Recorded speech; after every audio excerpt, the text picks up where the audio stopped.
अस्सलाम वालेकुम तारिक साहब, कैसे हैं आप? खैरियत से? ठीक ठाक है? बहुत बहुत शुक्रिया कि आप इतनी दूर तशरीफ लाए। और मेहमान किसी को बुलाते हुए जरा अजीब सा लगता है। आज आपको बुलाने के बहुत सारे मकासद हैं। जो प्रिंटिंग एंड पब्लिकेशन इंडस्ट्री की जब बात होती है तो उसमें जाहिर है कि फजली सन्स को फरामोश नहीं कर सकता। और माशाल्लाह 75 साल हो गए आप लोगों को इस बिजनेस के अंदर, तो बहुत बातें होंगी, लेकिन मैं चाहूंगा सबसे पहले कि आप अपने जरा बुजुर्गों से शुरू करें कि ये आखिर आए कैसे आप लोग के अंदर। जी, मेरे दादा थे मरहूम फजल इलाही साहब। वो दिल्ली से माइग्रेट करके 1948 में कराची आए थे। जी जी। उस वक्त जो उर्दू बाजार, जहाँ पे हमारे साजिद भाई की बुक शॉप है फजली बुक्स, जी जी, वहाँ बराबर में जो उर्दू बाजार है वहाँ नाला होता था। अच्छा। और वो उन्होंने आके किताबों से उस इलाके का कोई ताल्लुक नहीं था। उर्दू बाजार दिल्ली में था वैसे, कराची में कोई उर्दू बाजार नहीं था। तो फिर उसी वक्त जब वो आए थे तो साथ ही वहाँ से दिल्ली से पढ़े लिखे लोग ज्यादातर बंस रोड पे और उर्दू बाजार के इलाके के अंदर वो लोग आके रहे। साथ ही सबसे उस वक्त आपको पता है रेडियो की बड़ी मकबूलियत थी। जी हाँ, जैसे आज समझ लें कि मीडिया जिस तरह बिल्कुल, तो रेडियो जो है वो भी सामने रेडियो पाकिस्तान करीबी था। जी जी जी जी। जंग प्रेस अखबार, जंग प्रेस जो था ये भी बंदर रोड पे था, जो जंग का पहला दफ्तर था जी। ये जो बिल्कुल उर्दू बाजार से जब थोड़ा आगे जाते हैं आप, उल्टे हाथ पे जो रोड है वहाँ जंग का अभी भी दफ्तर है पुराना।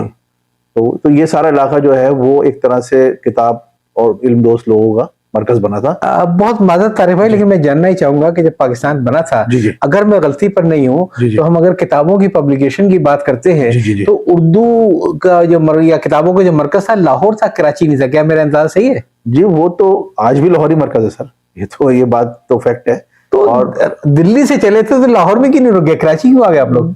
मुख्तलिफ उसके असबाब होंगे, वो तो एक लंबी दूसरी एक बात हो जाती है। मगर ये कि जो भी लोग आए थे वो बुनियादी तौर पे एक दिल्ली जो था वो जिस तरह का शहर था और लाहौर उससे देखा जाए तो बड़ी करीब तरीन था। मगर ज़ाहिर है आप लोग जो जब लोग कहीं जाते हैं तो वो कोशिश करते हैं कि उनके जो दोस्त अहबाब हैं वो जो पूरा क्राउड उनके साथ चल रहा है, सही बात, तो वो ज्यादा लोग रुझान कराची की तरफ था। तो वो कराची लोग आ गए क्योंकि दारुल खिलाफा कराची था, सारे गवर्नमेंट सर्वेंट जितने ऑप्ट किए थे सब कराची आए थे, तो उसी लिहाज से उनके दोस्त अहबाब भी कराची में आए। तो इस तरह दादा ने आके यहाँ पे किया। और यहाँ जो मुझे बड़ी हैरत होती है कि उन्होंने 1947 में वो नहीं आए और 1948 में उन्होंने अपने तमाम जो असासाजात थे वहाँ पे वो सब उनको डिस्पोज करके और फिर वो जब कराची आए 1948 में तो उन्होंने बाकायदा उनके शागिर्द भी उनके साथ आए और अपने औजार भी वो कुछ लेकर आए। जो उसमें से कुछ औजार आज भी हमारे पास मौजूद हैं। अच्छा, बड़ी दिलचस्प बात है कि आपसे पहले मैंने जगह महमूद रिजवी साहब का इंटरव्यू किया था और उनका भी यही था कि उनके जो दादा थे वो माशाल्लाह बहुत बड़े रईस थे। तो उनसे मैंने पूछा कि वो इतने जब रईस थे उधर और इतने वेल एस्टेब्लिश थे तो पाकिस्तान हिजरत करने की वजह क्या थी? तो उन्हें बड़ी इंटरेस्टिंग बात की। कहेंगे ज्यादातर वो लोग आए वहां से जो ताजिर थे और अच्छे खुशहाल थे और पाकिस्तान बनाने के लिए आए थे। और कहेंगे एक बहुत बड़ी आबादी इसलिए नहीं आ सकी पाकिस्तान कि उनके हालात ऐसे नहीं थे कि वो यहाँ आके नए से कायम करते। तो मैं ख्याल आपकी फैमिली वो थी जो बड़ी मुतमव्विल थी और वेल एस्टेब्लिश थे और पाकिस्तान बनाने के लिए कराची आए थे। वो मेरा ख्याल है सर हमारी फैमिली ऐसी नहीं थी। दादा बड़े मेहनती आदमी थे जी, हाथ से काम करने से उन्होंने शुरू किया था अपना काम। मेरा ख्याल है कि वो जो सारी जिंदगी उन्होंने तुर्की टोपी पहनी।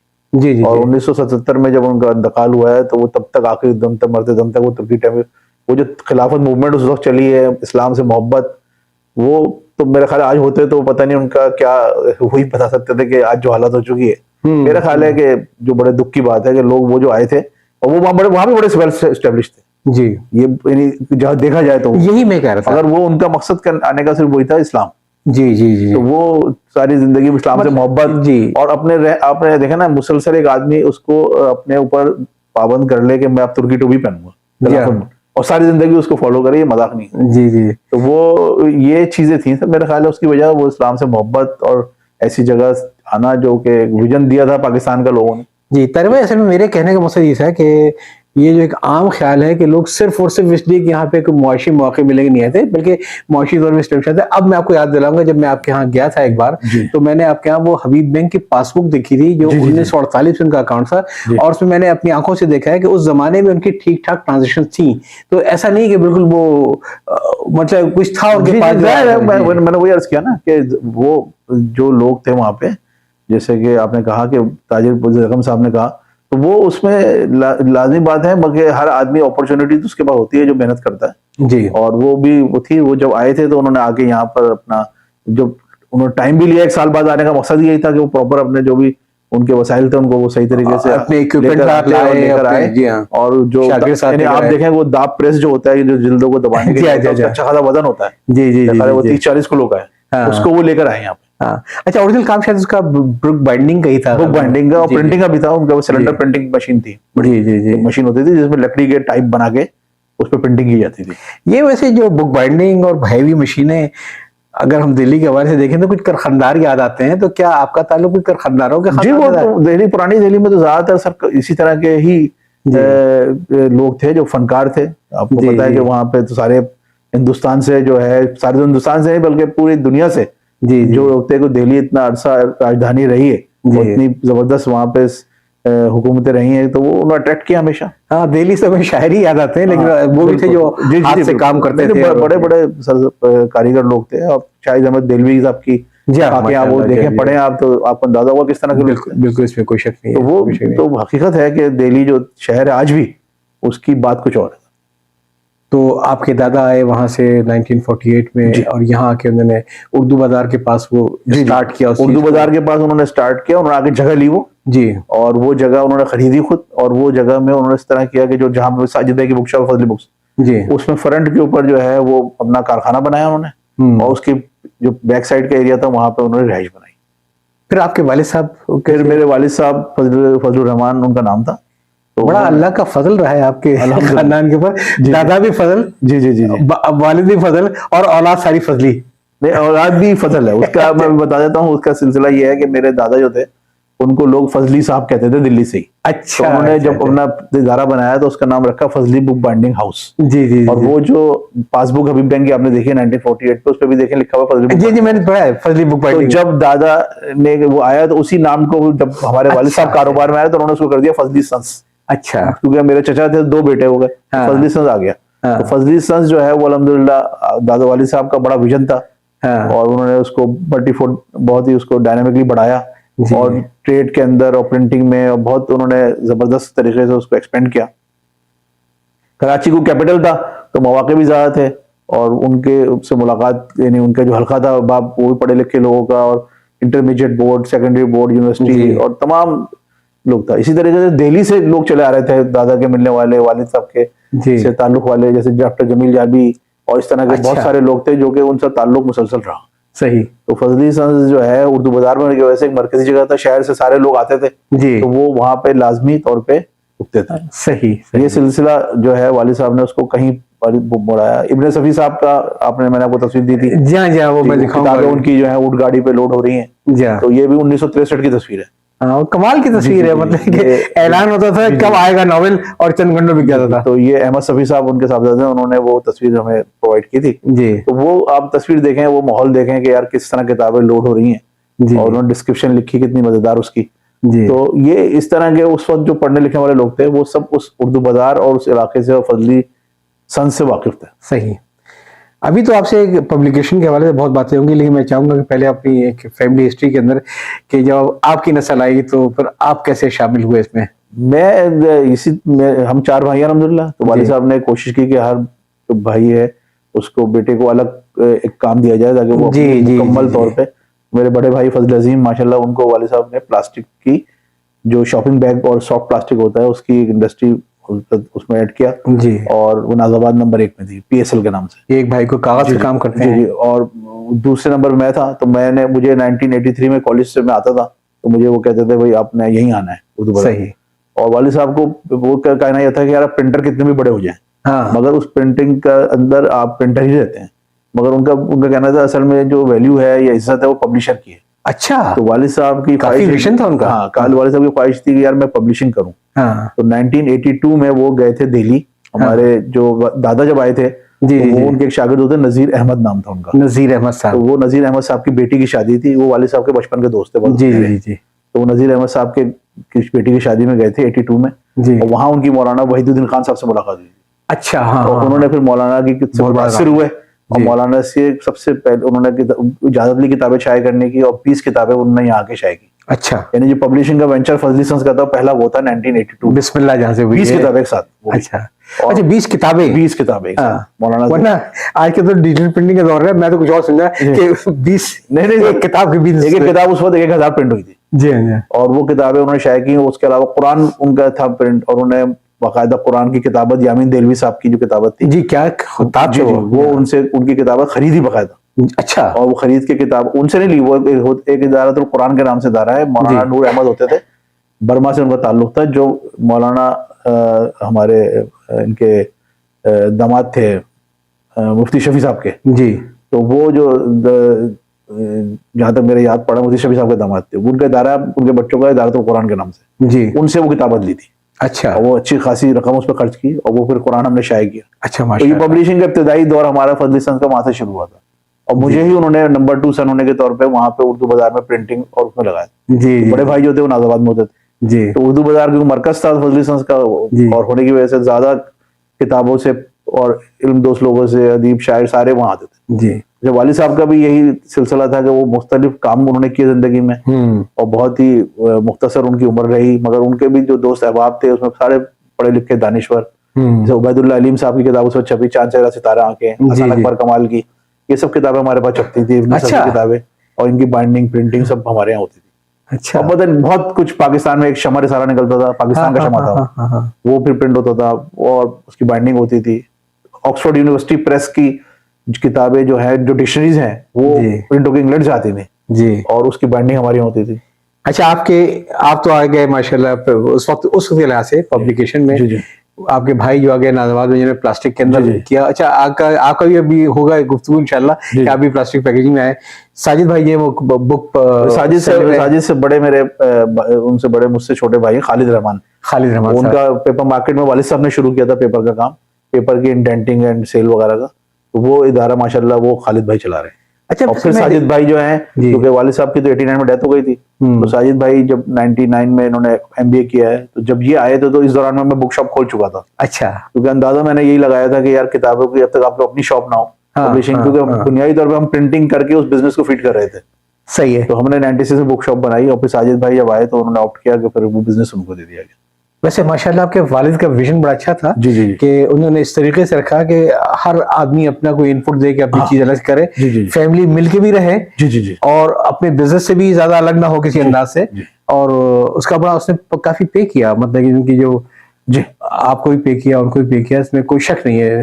तो क्या आपकी अगली नस्ल भी इस तरफ जा रही है? जी, जाहिर है, कोशिश तो देखें, बात यह है कि कोई भी बिजनेस जो है ना, उसका बुनियादी मकसद पैसे कमाने नहीं है सिर्फ। जी। मेरे जो अपना ख्याल है, तो उसका मकसद यही है कि आप एक अच्छी गुडविल क्रिएट करें, आपके पास जो स्टाफ हो, आपके जो सप्लायर्स हो, आपके जो कस्टमर्स हो, वो तमाम लेके उस ब्रांड के साथ उनकी एक लॉयल्टी हो, और वो कोई पूरी सोसाइटी के अंदर कोई इनपुट कर रहे हो। जी। अल्हम्दुलिल्लाह हमारे मैं आपको मैं बताता हूँ, लोगों को हैरत होती है कि मेरे दादा के टाइम के 1955 के एक साहब आज भी हमारे पास जो हैं वो आते हैं, वो रिटायर हो चुके हैं, मगर वो आते हैं रोजाना। अच्छा। तो आप अंदाजा लगा लें कि वो 55 मतलब सही फैमिली ओरिएंटेड। मतलब हमने कोशिश ये की है कि जो भी लोग हमारे पास हो वो हमारे साथ चलते रहे। जी। यहाँ से हमारे पास से सीख के हजारों लोग जो है ना, जी, वो ऐसे भी लोग हैं बहुत सारे जिन्होंने अपने यूनिट बना लिए माशाल्लाह। माशाल्लाह। मैं चाहूंगा कि आपने 83 में आपने कहा कि आपने तालीम मुकम्मल की। जी। तो आपकी तालीम कहाँ पे? मैंने 83 में किया था इंटरमीडिएट नेशनल साइंस कॉलेज से, और क्योंकि बिजनेस में मैं आ चुका था, और वालिद साहब बड़े भाई वहां मसरूफ थे, तो मैंने ये फील किया था कि यार वहां पे मुझे जरूरत है। तो आप तालीम के साथ ही आप बिजनेस में आ गए थे? और जो हकीकत बात यह है कि मैं जब आना शुरू किया था अपने, उससे पहले से ही, बहुत पहले से, क्योंकि हमारे पास फजली सन्स के अंदर वालिद साहब जो थे सिंध टेक्स्ट बुक बोर्ड की भी हम पब्लिशर थे, और हमारे पास बहुत सारी किताबें जो थी वो सिंध बोर्ड की हम करते थे, जिसमें बड़ी लंबी लंबी लाइनें लगती थी जिस दिन किताब रिलीज होती थी। और वो ये जो किताबें रिलीज होती थी, तो वो जो किताबें जब जाती थी कराची से बाहर, तो मुझे मेरी जिम्मेदारी होती थी कि मैं वो बोरे जो बनते थे उनके, उस पर मैं नाम लिखता था। अच्छा। तो मैं बहुत ही यंग एज से वालिद साहब ने मुझे इन्वॉल्व किया हुआ था।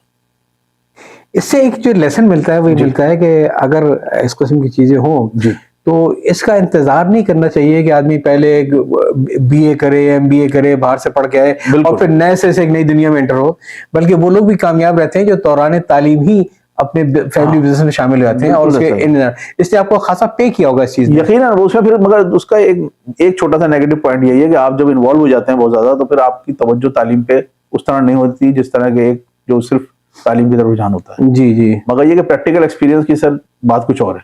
जी और स्ट्रीट स्मार्ट जिसे कहते हैं ना आप, जी। वो जो रियलिटी है, जो लोगों के रवैये हैं, क्योंकि हाँ। आप देख लें, हम देखते हैं यार बहुत से लोग पीएचडी हैं मगर वो बिल्कुल नाकाम हो जाते हैं, उनके पास जी जी जी और बहुत से लोग ऐसे हैं जो बिल्कुल कुछ तालीम नहीं है, वो कामयाब हो जाता है। जी। ये अच्छा। चीज जो है बुनियादी तौर पे ये एटीट्यूड है जी। कि ये क्या आपका एटीट्यूड है, किस तरह से आप उन चीजों को और लोगों के साथ रिलेशन को डील कर रहे हैं। चलिए अभी इसको यहीं पे रोकते हैं।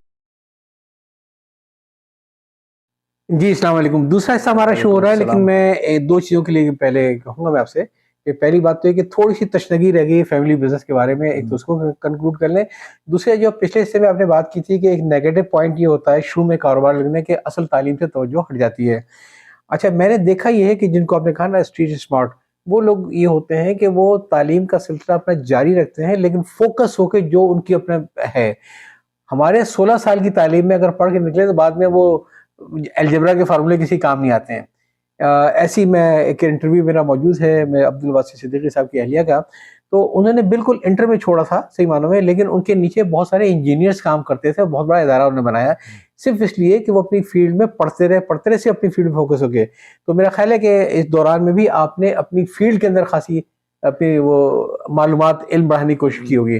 कैरियर में तो सर मेरा ये जो आपने कहा कि फैमिली बिजनेस में, तो मेरा यही कहना है कि जो अच्छे फैमिली बिजनेस दुनिया की हिस्ट्री आप देखेंगे तो वो विजन और के साथ लोगों की ट्रेनिंग और लोगों की रिस्पॉन्सिबिलिटीज क्लियर होना, और जो भी फैमिली के लोग हैं उनको एक दूसरे के साथ रख के चलते हैं तो आगे चीज़ें बढ़ती हैं। ज़्यादातर लोग जो कारोबार यानी फैमिली बिजनेस नाकाम होते हैं उसमें होता यही है कि एक आदमी काम कर रहा होता है और वो समझता है कि दूसरे लोग कंट्रीब्यूट नहीं कर रहे होते, और फिर वो आहिस्ता आहिस्ता वो फिर ज़्यादातर देखें तो वालिद साहब का विजन यही था कि यार बिजनेस में एक बंदा डिसीजन मेकर हो, बिजनेस जी उसकी वो हो। तो इसी वजह से ये मॉडल जो है मेरा ख्याल है कामयाब है हमारे हमारे माशरे में। जी। जहाँ लोगों में शऊर हो, तालीम हो, तो वहाँ कोई हर्ज नहीं, बहुत सारे लोग मिलकर भी बिजनेस चला सकते हैं, और जो इत्तेहाद में बरकत है वो तो कोई चीज़ में है ही नहीं। सही बात है। तो और ऐसे बहुत सी मिसालें पाकिस्तान में भी हैं कि जी लोग जो है वो फैमिली बिजनेस होने के बावजूद कॉर्पोरेट तरीके से चला रहे हैं उसको, जी। और बड़े कामयाबी इदारे चला रहे हैं, बड़े ग्रो कर रहे आपकी बात से मैं थोड़ा-सा आगे बढ़ाऊँगा, मेरा चूँकि काफ़ी मैं मुताला करता रहा लोगों हैं। का, तो मैंने एक अजीब चीज़ नोट की है कि बड़े-बड़े फैमिली बिज़नेस जो हैं वो बहुओं के आने के बाद जो है बर्बाद हो गए। जी और उसमें ये था कि बहुत अच्छा एक कारखाना चल रहा था, जी बेहतरीन था ये, लेकिन जब वो बहुएँ आके बैठी तो उन्होंने भी चढ़ाना शुरू कर दिया कि तूने क्या प्रोडक्शन सँभाली हुई, हमेशा गर्मी में बैठा होता है। हाँ, भाई को देख फ्रांस में जाता है जी बेचने के लिए, वहाँ शराबें पीता रहता है। जी। उस चक्कर में टूट-फूट के बर्बाद हो गई। ये भी एक फैक्ट है ये ये कि बड़े हाजी साहब के बनने के बाद हाँ, फिर वो जो है ना बहुएँ जब आती हैं तो बिज़नेस को तबाह कर सर देती हैं। ये देखिए, सिर्फ बहुओं को कहना मेरा मैं समझता हूँ मुनासिब नहीं है। ये तो इंसान देखे ना, वही है कि जो एक हमारा जो हक है, हम उसको हकूक तो मांगते हैं, अपने हाँ, अपने फराइज की तरफ तवज्जो देते हैं, ये जी, तो हम जानते हैं। जी। तो वो उसी के मसाइल हैं, वही हाँ। माशरा है, वही लोग हैं। मेरे कहने का मतलब ये हाँ था कि जो जो एसोसिएशन होती जी जी है जी बड़े हाजी साहब की, जी जी वो आहिस्ता-आहिस्ता डाइल्यूट होती चली जाती है जब नीचे दो, लेकिन आपके अल्हम्दुलिल्लाह आपके वालिद साहब ने एक फैसला किया कि चारों को अलग-अलग किए बना के जी जी दो जी। ताकि वो अपनी मेहनत से खुद करें। बस उन्होंने एक डिसीजन तरह करें। से उसको इनिशिएट किया, और कुदरत कहते हैं कि वो चलती है चीजें, और चीजें दुनिया में सर देखें हमेशा ये चीजें जो हैं ऊपर नीचे हो सकती हैं, कोई जरूरी नहीं है कि और फिर नियतों पर भी है। ये बहुत से इसमें असबाब है, मगर जनरली वही बात है कि मैं तो एज अ फर्द यही कहूंगा कि जो भी इंसान है उसकी परफॉर्मेंस, उसका अपना काम करना, ये जिंदगी गुजारने का एक्सीलेंस लेवल क्या है। जी, बिल्कुल। अगर वो एक्सीलेंस लेवल पे काम कर रहा है तो ये जरूरी नहीं है कि वो कामयाब हो तो उसको जी, कहा जाए कामयाब है। जी, अगर आप कामयाब हैं और दूसरों की तलफी करके कामयाब है तो जी, ये तो कामयाबी नहीं है। सही बात है। तो ये बहुत से इसमें मसाइल हैं जो आपने मेरी एजुकेशन की बात की, उसमें यह सिलसिला रहा कि मैंने इंटरमीडिएट के बाद, जैसे मैं बताया, उस दौरान में आना शुरू कर दिया था, और उस काम में मुझे हमेशा से प्रिंटिंग में बड़ा मज़ा आता है कि क्रिएटिविटी आपकी जो है वो आप किसी न किसी तरीके से उसकी इनपुट दे सकते हैं अपने काम में, और लोग अप्रिशिएट भी करते हैं। मैंने हज़ारों के हिसाब से, मैं हज़ारों नहीं तो सैकड़ों के हिसाब से ज़रूर किताबों के कवर बनाए होंगे मुख्तलिफ लोगों के लिए। तो ये एक साथ साथ इसमें चलता रहा। अच्छा, वो एज भी बड़ी क्रिएटिविटी थी, बच्चा जितना क्रिएटिव जी जी होता है, बुढ़ापे में इतना क्रिएटिव नहीं रहता है जी जी वो। जी तो आप बड़े सही एज में एंटर हो गए थे जी इसके जी। अंदर कि उस जब वक्त मैं ये पब्लिशिंग सीन की अगर आप बात करें, या आगे चल के हम बात करेंगे, नहीं साथ से चलती रहेगी तो उर्दू बाजार में, क्योंकि हमारा सारा सेटअप था, जी, प्रेस भी वही था, और मुख्तलिफ वहाँ पे हमारे पास प्रॉपर्टी थी छोटी छोटी मुख्तलिफ जगहों पे। तो जी। एक जगह प्रिंटिंग का सेटअप था, एक जगह हमारा ग्राफिक आर्ट का सेटअप था, एक जगह हमारी बाइंडिंग होती थी, इस तरह 4-5 जगह में वो बटा हुआ अच्छा, था। तो जो ये सारा सेटअप था, मैं ज़ाहिर है काम में आ चुका था, मुझे आता ही मज़ा था, और मैंने चैलेंजेस लेते थे, वालिद साहब हयात थे, और हमने बड़े बड़े उस दौरान में काम किए, और बावजूद उम्र कम होने के बस हर काम को करने की जस्तुजू में लगे रहे। और उस वक्त जो उर्दू बाजार का माहौल था, जो कातिब काम करते थे, जो वहां पर मैंने देखा कंपोजिंग हो रही है, उस कंपोजिंग के अंदर जो हमारे पास लेटर प्रेस पे काम होता था, जी उसमें जो वो चीजें चिमटी से पकड़ पकड़ के चिमटी से हाथ से किया जाता था। हाँ। और वो नहीं, वो जो लेटर कंपोज होते थे लेटर हाथ से सर। हाँ। और उसमें एक बड़ी दिलचस्प चीज है, उसमें जो कंपोजिंग होती थी, जी ब्लॉक प्रिंटिंग होती थी। जी। तो ये इसमें भी वाकया ये है कि मेरे वालिद साहब क्योंकि बड़े एम्बिशियस आदमी थे जी और दादा बड़े रिवायती आदमी थे, जी। तो वालिद साहब ने किया ये कि 1960 में वालिद दादा को बताए बगैर इंडस्ट्रियल डेवलपमेंट बैंक से एक लोन लिया। अच्छा। और 2 रोटा प्रिंटिंग मशीनें ब्रांड न्यू और हाँ। 2 टाइटन की लेटर प्रेस मशीनें इंग्लैंड से जी। और एक चार्ल्स ब्रेमर की सेक्शनल स्विंग मशीन, अच्छा। जो आज भी हमारे पास है। हाँ। वो उन्होंने 5 मशीनें जो है वो इंपोर्ट कर ली बैंक से लोन लेके। जब वो मशीनें आ गई तो बराबर में नाला था, हाँ। दादा को पता चल गया। हाँ। तो वो पेटियां लकड़ी की नाले पे पड़ी रही और उन्होंने कहा पहले कमा के तुम पैसे खत्म करो, फिर ये मशीनें खुलेंगी। अच्छा। तो जब 2 साल में उन्होंने वो पैसे उतारे बैंक के, तो वो मशीनों के रबड़ के जो रूलर थे वो पिघल गए। वो ये वालिद साहब का विजन था। मगर दादा ने बात कह दी तो वो पुराने लोगों का तो यही होता था कि बस बात हो गई है। तो वो उन्होंने उसको अपने नेक्स्ट लेवल पे प्रिंटिंग के काम को लेके गए जी। और उस वक्त जो था बड़े बड़े जो ब्रांड थे वो सब हम प्रिंट करते थे। हाँ। और वहां से वो सिलसिला चला। हम जब तक मैंने आया हूँ बिजनेस में और मैंने देखा है तो वो सब मशीनें काम कर रही थी।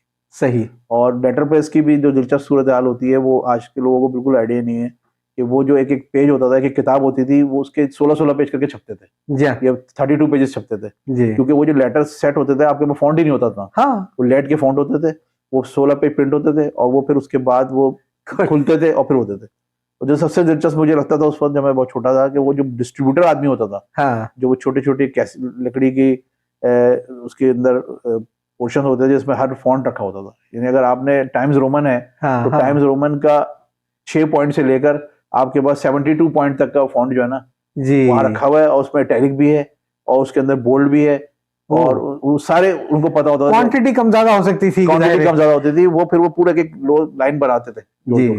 और पूरा पेज बनाते थे। तो उस वक्त हम जो है रजिस्ट्रेशन जो जितना भी इंटरमीडिएट और सेकेंडरी बोर्ड यूनिवर्सिटी का रिजल्ट होता था ये बाकायदा टेबुलेशन कराता था। अच्छा। ये जो रिजल्ट बाकायदा प्रिंट होते थे, देख ले साहब कैसे होता था किसी जमाने में। प्रिंट होता था। फजली से अल्हम्दुलिल्लाह ये सारे काम हमारे यहाँ होते थे। हमारे पास उस वक्त भी तकरीबन 200-250 लोग कंप्यूटर काम करते थे। अच्छा। 24 आवर काम होता था। अच्छा अच्छा अच्छा। क्वेश्चन पेपर हमारे प्रिंट होते थे। सही है। ये तो मतलब लीक तो नहीं हुए कभी? आप ये देखें ना, ये तो आप आज का दौर देख लेना कि क्या आ गया है कि अभी एमडी के जो उसका मेडिकल का होता है, जी जी वो 2 दफा जनाब कैंसिल हुआ था। जी जी जी। तो ये मतलब ट्रस्ट की और लोगों की लॉयल्टी की बात होती थी। उसमें जो डिस्ट्रीब्यूशन का काम होता था सर बड़ा दिलचस्प होता था। हाँ। क्योंकि वो सारी चीजें उसको रखना और देखना, वो जो बंदा होता है डिस्ट्रीब्यूशन वाला वो उसको खोलता था और वो यूं करके फेंकता था, वो उसी खाने में जाता था लेटर। अच्छा। जिसका होता था तो वो एक ऐसा खेल होता था जो मुझे बड़ा दिलचस्प लगता था। तारिक भाई, आपको तो बुलाने का जो मकसद था वो यही था कि आप तो माशाल्लाह एक लिविंग हिस्ट्री है सारी चीज़ों की, और आपने वो लिथो प्रेस का भी ज़माना देखा हुआ है, वो तो हम जैसों ने भी देख रखा है। याद है मुझे, मैं रावलपिंडी में था तो वहाँ एक अखबार निकलता था नदाए हक, तो पता नहीं पत्थर की स्लेट के ऊपर वो उल्टा करके वो मोमी कागज से लगाते थे और छपाई होती थी। मेरा पहला बस सबसे बड़ा सवाल वो ये कि पिछले 50 सालों में इस मुल्क में बहुत बहुत बड़े बड़े प्रिंटर्स और पब्लिकेशन के इदारे बंद हो गए। एलीट, मीना, हमदर्द, जैन, गोल्डन और भी बहुत सारे इदारे जो कि बड़ा काम करते थे, वो क्यों बंद हुए और आप लोग ने कैसे सरवाइव किया? सर मेरा ख्याल है वो बुल ना गया, आप कराची में कह लें, 5 इदारे कराची में थे। हाँ हाँ। और बड़े नामवर इदारे अपने टाइम में होते थे। तो इसमें जो मसाइल हैं वो बंद होने के, क्योंकि मैं तकरीबन मैं ये नहीं कह सकता क्यों बंद हुए, मगर ये कि अगर आप मुझसे सर्वाइवल का पूछेंगे तो हमारा सर्वाइवल का वजह यही है कि हमने वक्त के साथ अपने आप को चेंज किया। जैसे कि वालिद साहब ने लेटर प्रेस और ऑफसेट प्रिंटिंग को इस्टेब्लिश किया, बढ़ाया, हमने भी उसको चलाया। मगर जैसे हमने विजन देखा 2000 में कि यार ये ऑफसेट का जो काम है और किताबों की प्रिंटिंग की सनत, पढ़ने का रुझान कम होता चला जा रहा है, ये तो हमने फौरी तौर पे ग्रेवेल लगाई। वालिद साहब ने भी विजन ये दिया कि 1980 में जो बड़े भाई को काम करके दिया वो पाकिस्तान में उस तरह का काम कोई नहीं करता था जी। तो यही चेंज होता है ना, अडेप्शन, मतलब अपने आप को आप चेंज करेंगे। कोई भी इंसान भी होगा, मैं किताबत की बात बताऊं आपको कि मैंने जो माहौल उर्दू बाजार का देखा है कि कातिबों के पीछे पीछे हम भागते थे। उर्दू की जो हमारी किताबें होती थी, उर्दू की 7वीं किताब हम पब्लिश करते थे और क्या नखरे होते थे कातिबों के। यूसुफी साहब ने लिखा है इसके बारे में, तहजीबुल हसन साहब होते थे, खत्तात अब कहते वो, बहादुर शाह मार्केट में बैठते थे जी। और वो उनकी वो बटर पेपर पे डायरेक्ट लगाते थे। बड़ा अच्छा। ही उम्दा वक्त था उनका। हाँ। मगर वो उनसे काम करवाना, वो करना, वो एक आज तो मतलब कोई वैल्यू ही नहीं है ना। अब मैं बोल रहा हूँ, आप रिकॉर्ड हो रहा है, टाइप हो हाँ। जाएगा, यही प्रिंट हो जाएगा। हाँ। मगर उस वक्त वो लोग वाकई जो काम करने वाले होते थे वो बड़े कारीगर होते थे, जी जो जी जी सीखते थे, वो उनका बड़ा तजर्बा होता था। जी यूसुफ देलवी साहब का नाम आपने सुना होगा, वही बहादुर शाह मार्केट पे रहते थे। जी जी उनसे जी जी वो दिल्ली से वो भी आए थे और वो वालिद साहब के मेरे दादा के दोस्तों में से थे। और बचपन में वो हमारी आ जाते थे। उनका खास हुलिया होता था, सफेद पजामा और बनियान, गर्मियों में खास तौर पे। और वो मुझे उठा के बर्फ की एक दुकान थी पठान की, वहाँ ले जाते थे। मतलब ये सारा माहौल, क्योंकि हमारा घर भी वहाँ था उस वक्त, 77 तक हम वहीं रहते थे उर्दू जी बाजार में। और उस वक्त जो है पूरा वहाँ पे ये जो लातादाद किस्म के कातिब और डिजाइनर, जी। उर्दू आर्ट के नाम से एक बहादुर शाह मार्केट में बड़े अच्छे वहाँ पे आर्टिस्ट बैठते थे। हम्म तो वो जो माहौल था पूरा का पूरा, वो सारा का सारा बड़े इल्म दोस्त किस्म का माहौल था। हम्म। रजी देहलवी साहब थे मरूम। तो ये सारी चीजें जो थी वो सारे, मैं बहुत से नाम भूल भी गया हूँ, मगर ये कि मैंने वो टाइम देखा है कि जो कि प्रिंटिंग को जिसे कहना चाहिए कि आर्ट के तौर पे लोग देखते थे। जी मैं उसको लोगों को मिसाल भी देता हूँ कि आज जो किताबें, यानी उस वक्त जब किताबें छपती थी, जैसे उबैदुल्लाह अलीम की किताब छपी है, तो उसका कवर जो था जमील नक्श का बनाया हुआ था। सही। इसी तरीके से लातादाद किताबों के कवर चुगताई साहब ने बनाए, लाहौर जी से जी छपी है। और रामे साहब के बनाए हुए कवर हैं, देखें आप, चुगताई के बनाए हुए कवर हैं, और बशीर मिर्जा, मतलब सारी किताबें पुरानी देख लें आप, हाँ उनका हाँ मेयार हाँ देखें, उनकी प्रिंटिंग का, लोग बड़े शौक से काम करते थे। जी। आज जो है वो आपको बखूबी वाकिफ हैं कि वो मेयार कहाँ पहुंच चुका तो जो हम बात कर रहे थे इसमें वही जो एक जिम कोलिस ने लिखा है हाउ द माइटी फेल, है। तो उसमें ये तो बहुत सारी चीजें हैं, फैक्टर्स हैं कि इसमें over confidence, ignoring the risk वगैरह। लेकिन आपने बड़ी अच्छी बात की कि असल जो चीज़ है कामयाबी जो बिजनेस के अंदर ये जी कि वो फ्यूचर की तरफ नजर रखे जी जी और अपने आप को फ्यूचर के लिए तैयार रखे। बिल्कुल। और जो लोग लगे रहेंगे कि हम यही आता था जी हमें, जी जी जी तो वो फिर सरवाइव नहीं कर बिल्कुल। सकते किसी अंदाज से। हमारे इसमें भी ये है कि सर देखिए, बहुत से इदारे जो हैं उनमें बड़ा सख्त वक्त आता है, हमेशा वक्त एक जैसा नहीं रहता।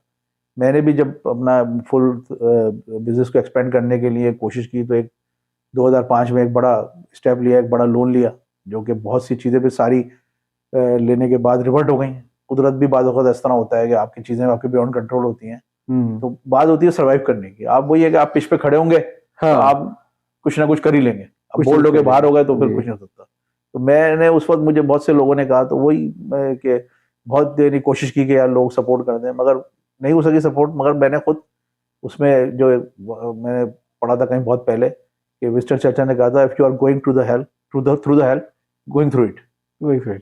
तो आपको बुनियादी तौर पर उस वक्त फेस करना पड़ेगा हाँ जब वो, अब आप उसको घबरा जाते हैं लोग, और जब घबरा जाते हैं तो वो उसको बुनियादी तौर पे तो अल्लाह का करम होता है, मैं तो ये बात जी जानता हूँ। मगर ये कि फैक्ट ये है कि आप कोई भी काम कर रहे हो, अगर आपका विजन क्लियर है और आपको कॉन्फिडेंस है, तो आप उसमें लगे रहे, आपको कामयाबी मिलनी मिलनी है। जी, असल में आपसे बात करने का मकसद ये था कि 70s में मैं खुद भी थोड़ा-सा एक ऐसे ही किसी इदारे में जॉब करता था जी ये, जी और उस ज़माने में ये 3-4 की बहुत बड़ी मोनोपोली थी। जी जी और मुझे याद है मैं था मीना प्रिंटिंग प्रेस के अंदर ये, जी उनके बहुत सारे 4 कलर, 2 कलर लगे और 24 आवर चलते रहते थे वो। जी मालूम है कि स्पेसिफिक इंडस्ट्री का उसका टोबैको काम हो रहा है, स्पेसिफिक पैकेजिंग काम हो रहा है।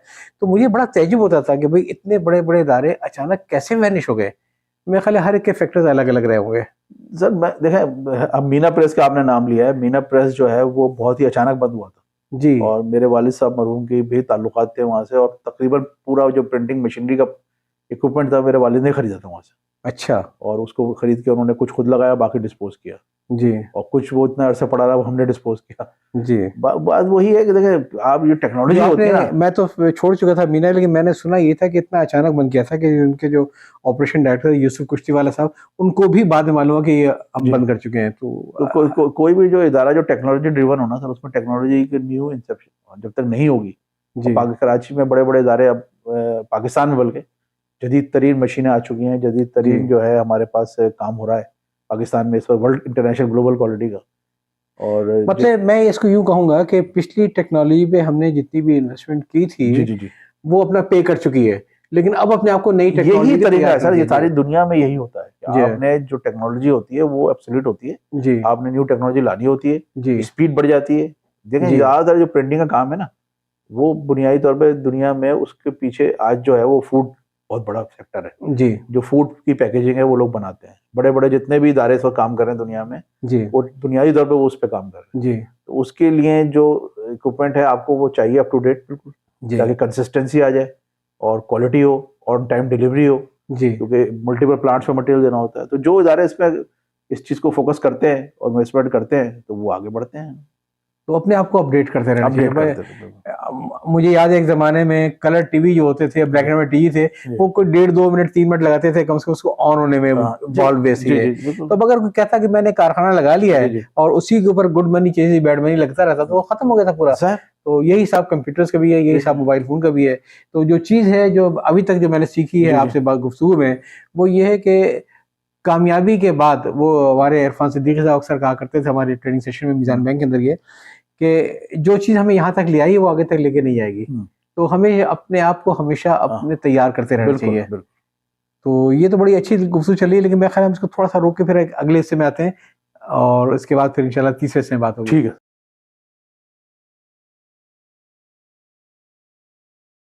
जी अस्सलाम वालेकुम। तो अब हम तीसरे हिस्से में आ चुके हैं जी और सफर जो है वो कदम कदम आगे बढ़ रहा है। और स्टार्ट लिया कोई दिल्ली के कारखानदारों ने अपने लोहे की मशीनों से और बाइंडिंग से, और बाइंडिंग से आए प्रिंटिंग पे, फिर आए पब्लिकेशन पे, और अब माशाल्लाह कहाँ से कहाँ पहुंच गए। लेकिन मैं जानना ये चाहूंगा कि इस पूरे सफर के अंदर वो क्या चीज थी कि जो एक ड्राइविंग फोर्स थी फजली ग्रुप की, जिसने इसको यहाँ तक पहुंचाए रखा। तो मैंने जैसे बताया ना कि मेरे फादर ने 1980 में वो ऑफसेट प्रिंटिंग करते थे सिर्फ, जी या जो उनका कहना चाहिए तजर्बा था। जी जी जी और उसके अलावा लेटर प्रेस करते थे जी उसके अलावा उनका ट्रेड का काम था, वो सप्लाईज देते थे आर्मी में और मुख्तलिफ इदारों में, यानी यूनिवर्सिटी में, एजुकेशन बोर्ड्स में। अच्छा बड़ा उनका एक बिजनेस था और बहुत पेपर की बड़ी ट्रेड थी उनकी, जी, जी। पेपर का काम था। वो प्लास्टिक में आए तो ये इनोवेशन थी ना। इनोवेशन क्या। और प्रिंटिंग का भी हमारा जो उर्दू बाजार में काम था, उससे वो उन्होंने जो है अपने आर्मी को हॉस्पिटल बेड बना के दिए। अच्छा आर्मी को जो है इस तरह गवर्नमेंट के इदारों को स्वीडन से टाइल टब्स और टाइल और सब इन चीजें इम्पोर्ट करके दी। अच्छा। उनका विजन जो था वो बुनियादी तौर पे असल में हम उसको ही लेके चल रहे हैं। उन्होंने एक जगह पे इक्तफा नहीं किया कि मैं यार ये दादा ने मेरे लगाया है वालिद ने तो मैं वहीं बैठा रहा हूँ। मतलब कामयाबी का एक राज ये भी था कि सिर्फ एक्सपेंशन नहीं, हाँ। बल्कि डाइवर्सिफिकेशन और इनोवेशन, और ये दो चीजें लाजमी है। हम तो अब अक्सर भाई बात करते हैं कि वो उनकी जो डेथ हुई है वो 1989 में हुई है, जो उनकी एज थी वो सिर्फ 54 ईयर्स थी। अच्छा। और वो चेन स्मोकर थे, उसकी वजह से उनको मसाइल हो गए थे। मगर उस दौरान में इस जो भी उन्होंने सफर गुजारा उसमें उन्होंने इतना काम किया, जो कि ना मोबाइल था। जी जी आप जी देखें, जी। और उन्होंने लातादाद जो है हमारा जो घर बनाने से लेकर बहनों और बच्चे और सब खानदान को लेकर चलना, उसके अलावा जो दोस्तों के लिए काम करना, उनके लातादाद दोस्त थे, उनके दोस्तों के घर बनाना, ये सब चीजें तक उन्होंने की हैं। लोगों की शादियां करवाना, हमारे घर में वलीमे हुए हैं। अच्छा। तो ये उनका बड़ा विजनरी उनका एक होता है स्टाइल, सबको साथ लेके चलते थे। उसके अलावा वो पढ़ने का भी उनको शौक था। मैंने हमेशा जब भी मैंने देखा उनको रात को तो वो किताब पढ़ जी, और जो भी चीज पढ़ते थे उनको याद होती थी जी। ये भी बड़ी कमाल की बात थी। और उनकी किताबें आज भी मेरे पास मौजूद हैं, हमारे पास। जी तो वो, और फिर उनके अलखाबाब में जो दोस्त थे उनके, वो भी सब पढ़े लिखे और इस तरह के लोग थे। जी जी। तो और विजन आप देखेंगे वो प्रिंटिंग का काम कर रहे हैं, मगर वो हॉस्पिटल बेड भी बना रहे हैं। जी वो नए तजर्बे करना, उसमें नाकामियां भी हुई। हाँ जाहिर है। होटल जैसे उन्होंने बिल्डर के साथ, किसी के साथ मिलके बिल्डिंग का भी काम शुरू किया। 70s में ये काम का बड़ा रुझान था कराची में। तो वो काम जब शुरू किया उन्होंने, तो उसमें कुछ ऐसी सूरत हाल बन गई कि वो बिल्डर ने उस बिल्डिंग में एक नीचे होटल बनाया था, और वालिद साहब को अपने इंटरेस्ट को बचाने के लिए उस होटल को लेना पड़ गया। तो उन्होंने वो एक कैफे जरीन के नाम से वो होटल चलाया। अच्छा जी। और मेरे एक ही चाचा थे, उनको वहां बिठाया गया और बाकायदा उसका जो है बंस रोड पे फुल उसके अंदर ऑनिक्स मार्बल लगाया गया था। अच्छा। और उस वक्त बड़ा मशहूर होटल होता था वो। अच्छा। और वो 2-3 साल चला, बड़ी काबिल जिक्र आमदनी के साथ। जी। वो उसको अचानक बंद कर दिया गया, क्योंकि वालिद साहब के बहुत दूसरी मसरूफियात भी थी और मसाइल ऐसे थे कि वो, और मेरे चचा जो थे उसको हैंडल नहीं कर पा रहे थे। मतलब मैं ये समझ रहा हूँ तारिक भाई कि डाइवर्सिफिकेशन की अपनी कॉस्ट तो यकीन होती है। जी, जी। लेकिन अगर कहीं विजन अगर क्लियर है, जी, जी। और 3-4 नाकामी अगर हो गई, लेकिन उस चक्कर में अगर 1-2 कामयाबी मिल गई, जी। तो वो उसकी नाकामी की असल cost निकल गई। वो ये एक्सपीरियंस है ना। देखें, फेलियर कोई चीज नहीं होती। हाँ असल में चीज होती है एक्सपीरियंस जो आप हासिल करते हैं। हाँ। अब आप उसको लेके बैठ जाते हैं कि यार मैं तो ये मेरा ख्याल है फेलियर तो इस चीज का नाम है कि आई कांट डू इट। जब तक ये है कि आई कैन डू इट, तो आदमी कभी फेल नहीं होता जी है। जी जी। तो वो चीजें हैं कि आप जो है वो एक और भी मैं बहुत अरसे से मुझे बड़ा पसंद है, if you make things happen things will happen to you, if you not make things happen things will happen to you. सही। आप आज कोई एक्शन लेंगे हाँ, और हाँ, जिसमें लगे रहेंगे तो आगे चल के चीज आपके कंट्रोल, अदरवाइज जब आप नहीं लेंगे तो आगे चल के जब आपके पास वसाइल नहीं होंगे तो फिर और उम्र नहीं होगी, ताकत नहीं होगी, तो वो आपके अगेंस्ट जाएंगी चीज़। बिल्कुल सही बात है, बिल्कुल ये सही, मेरा लोगों उम्दा। बहुत से लोग मुझसे पूछते हैं, तो मैं यही कहता हूँ भाई कि आप लगे रहे। सही है। जस्तुजू जो कामयाबी का नाम है कंसिस्टेंस, और जरूरी जी। नहीं होता कि आप हर चीज को मटेरियलिस्टिकली देखें कि यार ये मैंने कर लिया। कमिटमेंट हाँ, एंड कंसिस्टेंसी। बहुत से लोग हमें ये कहते हैं कि यार आपने बड़ा हर चीज में इनोवेशन लिया, मगर आप उतने कामयाब नहीं हुए जितना आपके बाद फला इधर आया था हो गया। तो वो जरूरी नहीं हमारे हम मैं ये समझता हूँ कि मेरे में वो सलाहियत थी कि मैं उस लेवल पे जाऊँ। सही है। मैंने जो किया, मेरे अपने जो मेरे बस में था मैंने किया, जी। उसके नतीजे अल्लाह ने जो दिया, मैं आई एम हैप्पी। अल्हम्दुलिल्लाह। तो आप किस जगह पर कितने मुतमईन हैं और आपकी गुडविल क्या है, असल जी। बात सबसे इम्पोर्टेंट ये है। लोग आपको किस तरह याद करते हैं, जी। आपका किस तरह तस्करा करते हैं, आपका जो ब्रांड है, आपकी जो कंपनी है, उसका कैसे तस्करा होता है, ये सब चीजें काउंट करती हैं। अच्छा तारिक भाई, आपकी गुफ्तगू से पिछले इसमें जो हिस्से में लगा कि आपका तो माशाल्लाह पब्लिकेशन का बहुत बड़ा काम था, किताबों की पब्लिकेशन का। जी जी। अच्छा, अनफॉर्चुनेटली सफर में एक चीज ये भी जरूरी होती है कि आप जिस गाड़ी में सवार हैं उस गाड़ी की अपनी रफ्तार क्या है। तो ये मैं चाहूंगा इसके ऊपर हम तफसीली गुफ्तगू करें, क्योंकि अक्सर लोग ये समझते हैं जो किताबों की नुमाइश में गए वहां तो लाइन लगी हुई थी, क्या किताबें बिक रही थी। किताबें बिक तो रही हैं लेकिन किताबें यहाँ पे प्रोड्यूस नहीं हो रही। क्या मेरा अंदाज सही है? तो देखिए, मैं अब वो पब्लिशिंग से ही मैं सिलसिला जोड़ता हूँ। जब मैंने 83 में मुझे वाले साहब ने लगाया, जी। तो मैं बुनियादी तौर पे हम प्रिंटिंग प्रेस चला रहे थे, और जो भी हम पब्लिशिंग करते थे उसको हम उससे फीड करते थे, और हमने उस वक्त प्रैक्टिकल जर्नल भी बनाए और कुछ स्टेशनरी के आइटम भी बनाए वालिद साहब की गाइडेंस पे, और किताबें और भी मजीद कुछ प्रिंट करनी शुरू की।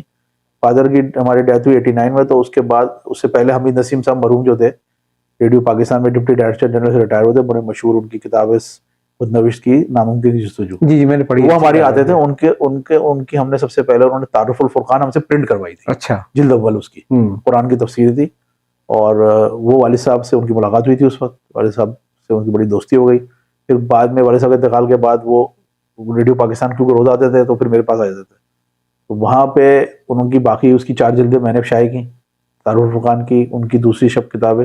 ये हमारी इब्तदाई पब्लिशिंग थी, यानी मौलाना वहीदुद्दीन किताबें, और ये इस तरह से किताबें हमने शाये की। मगर ये सारा जो काम था, ये समझे एक तरह से हम कर रहे थे अपने प्रिंटिंग बिजनेस की मदद से, क्योंकि प्रिंटिंग प्रेस तो अपना था जी। मगर 96 में मैंने ये नोट किया कि यार मैं ये काम जो है, इस काम को आगे बढ़ाने के लिए अपनी बुक शॉप होना बहुत जरूरी है। जी सही है। तो मैंने बुक शॉप बनाई 96 में, ऊपर फजली बुक सुपर मार्केट हमारे पास सामने फ्लैट था जी। और उस वक्त वो बड़ा ही मकबूल हुई, लोग आए उसमें, इंतजार हुसैन साहब, यूसुफी साहब, जालवी साहब, और कराची के जितने लिखने पढ़ने वाले लोग थे वो आते थे जी। और हमने जाके लाहौर हैदराबाद में मेले लगाए किताब जो है उसका मसला सिर्फ यही है सर कि हर वो किताब जो ये सब लोगों को क्लियर नहीं है माइंड के, हर किताब नहीं बिक सकती ये और हर किताब न छपनी भी नहीं चाहिए।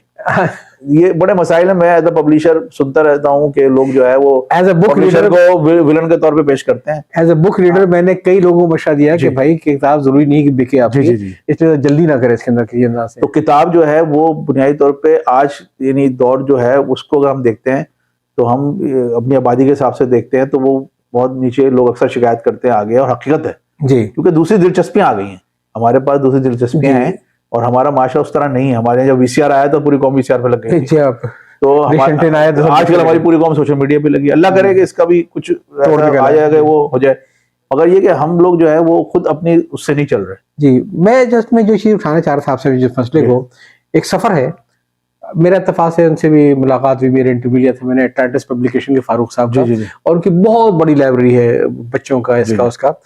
तो मैंने देखा कि जो उनके पास जो किताबों का कलेक्शन जो 30s में जितनी किताबें थी उसका पहला एडिशन हमेशा तकरीबन 2000 का होता था, ये 30s तक का। फिर मेरे ख्याल है जब ये पाकिस्तान का जब 71 की फॉल से पहले भी ये 1000 पे आ गया था। अब डिजिटल प्रिंटिंग जो है वो 5-10 किताब और 50 किताब मतलब प्रिंट बाई ऑर्डर वाली उस पर आ गई है।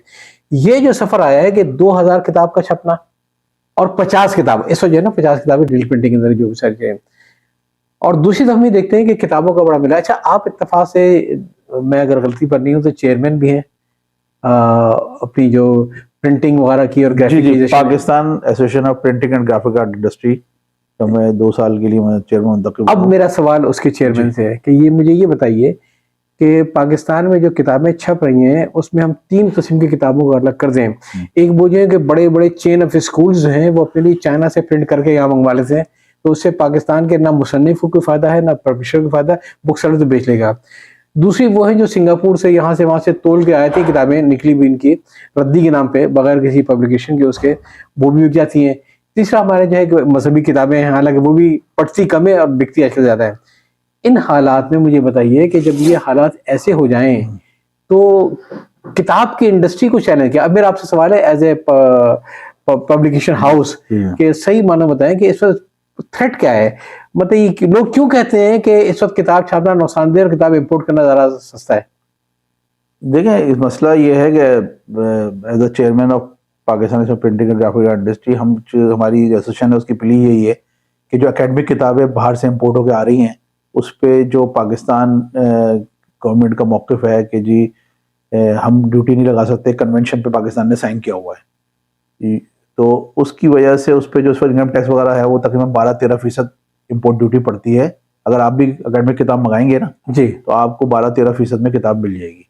अच्छा, पाकिस्तान में अच्छा कागज आपको जानते हैं नायाब है, बाहर से ही आता है। हाँ। अगर वो कागज आप पाकिस्तान में इस वक्त मंगाते हैं बाहर से तो 63% तकरीबन ड्यूटी टैक्सेस आप देते हैं। अच्छा, उधर 12%, इधर 63%। तो आप बताइए कि कौन सा पब्लिशर है उसमें, सिर्फ स्कूल वाले नहीं और भी बहुत से प्राइवेट पब्लिशर हैं जो उसके अंदर है, उनका बिजनेस मॉडल ही यही है कि वो किताब जो है वो चाइना से, इंडोनेशिया से, जहां से भी उनको जरूरत होती है वो छपवा लेते हैं। इवन अब तो ईरान से भी किताबें आ रही है प्रिंट होकर। क्या बाहर से पायरेटेड किताबें छप के आती हैं पाकिस्तान में? मैं कह नहीं सकता, मेरा इतना देखें बुनियादी तौर पे उस तरह से ताल्लुक नहीं है, क्योंकि ऑनलाइन सेल में काफी पायरेटेड किताबें बिकती हैं। मैं वही अर्ज कर रहा हूँ कि पायरेसी यहाँ पे भी हो रही है। वही तो वो मसला नहीं है, कोई भी किताब है, बहुत लातादाद तरह की किताबें यहाँ पे पायरेटेड होकर छपती हैं, बिक रही होती हैं मार्केट में, मगर उनका म्यार नहीं होता।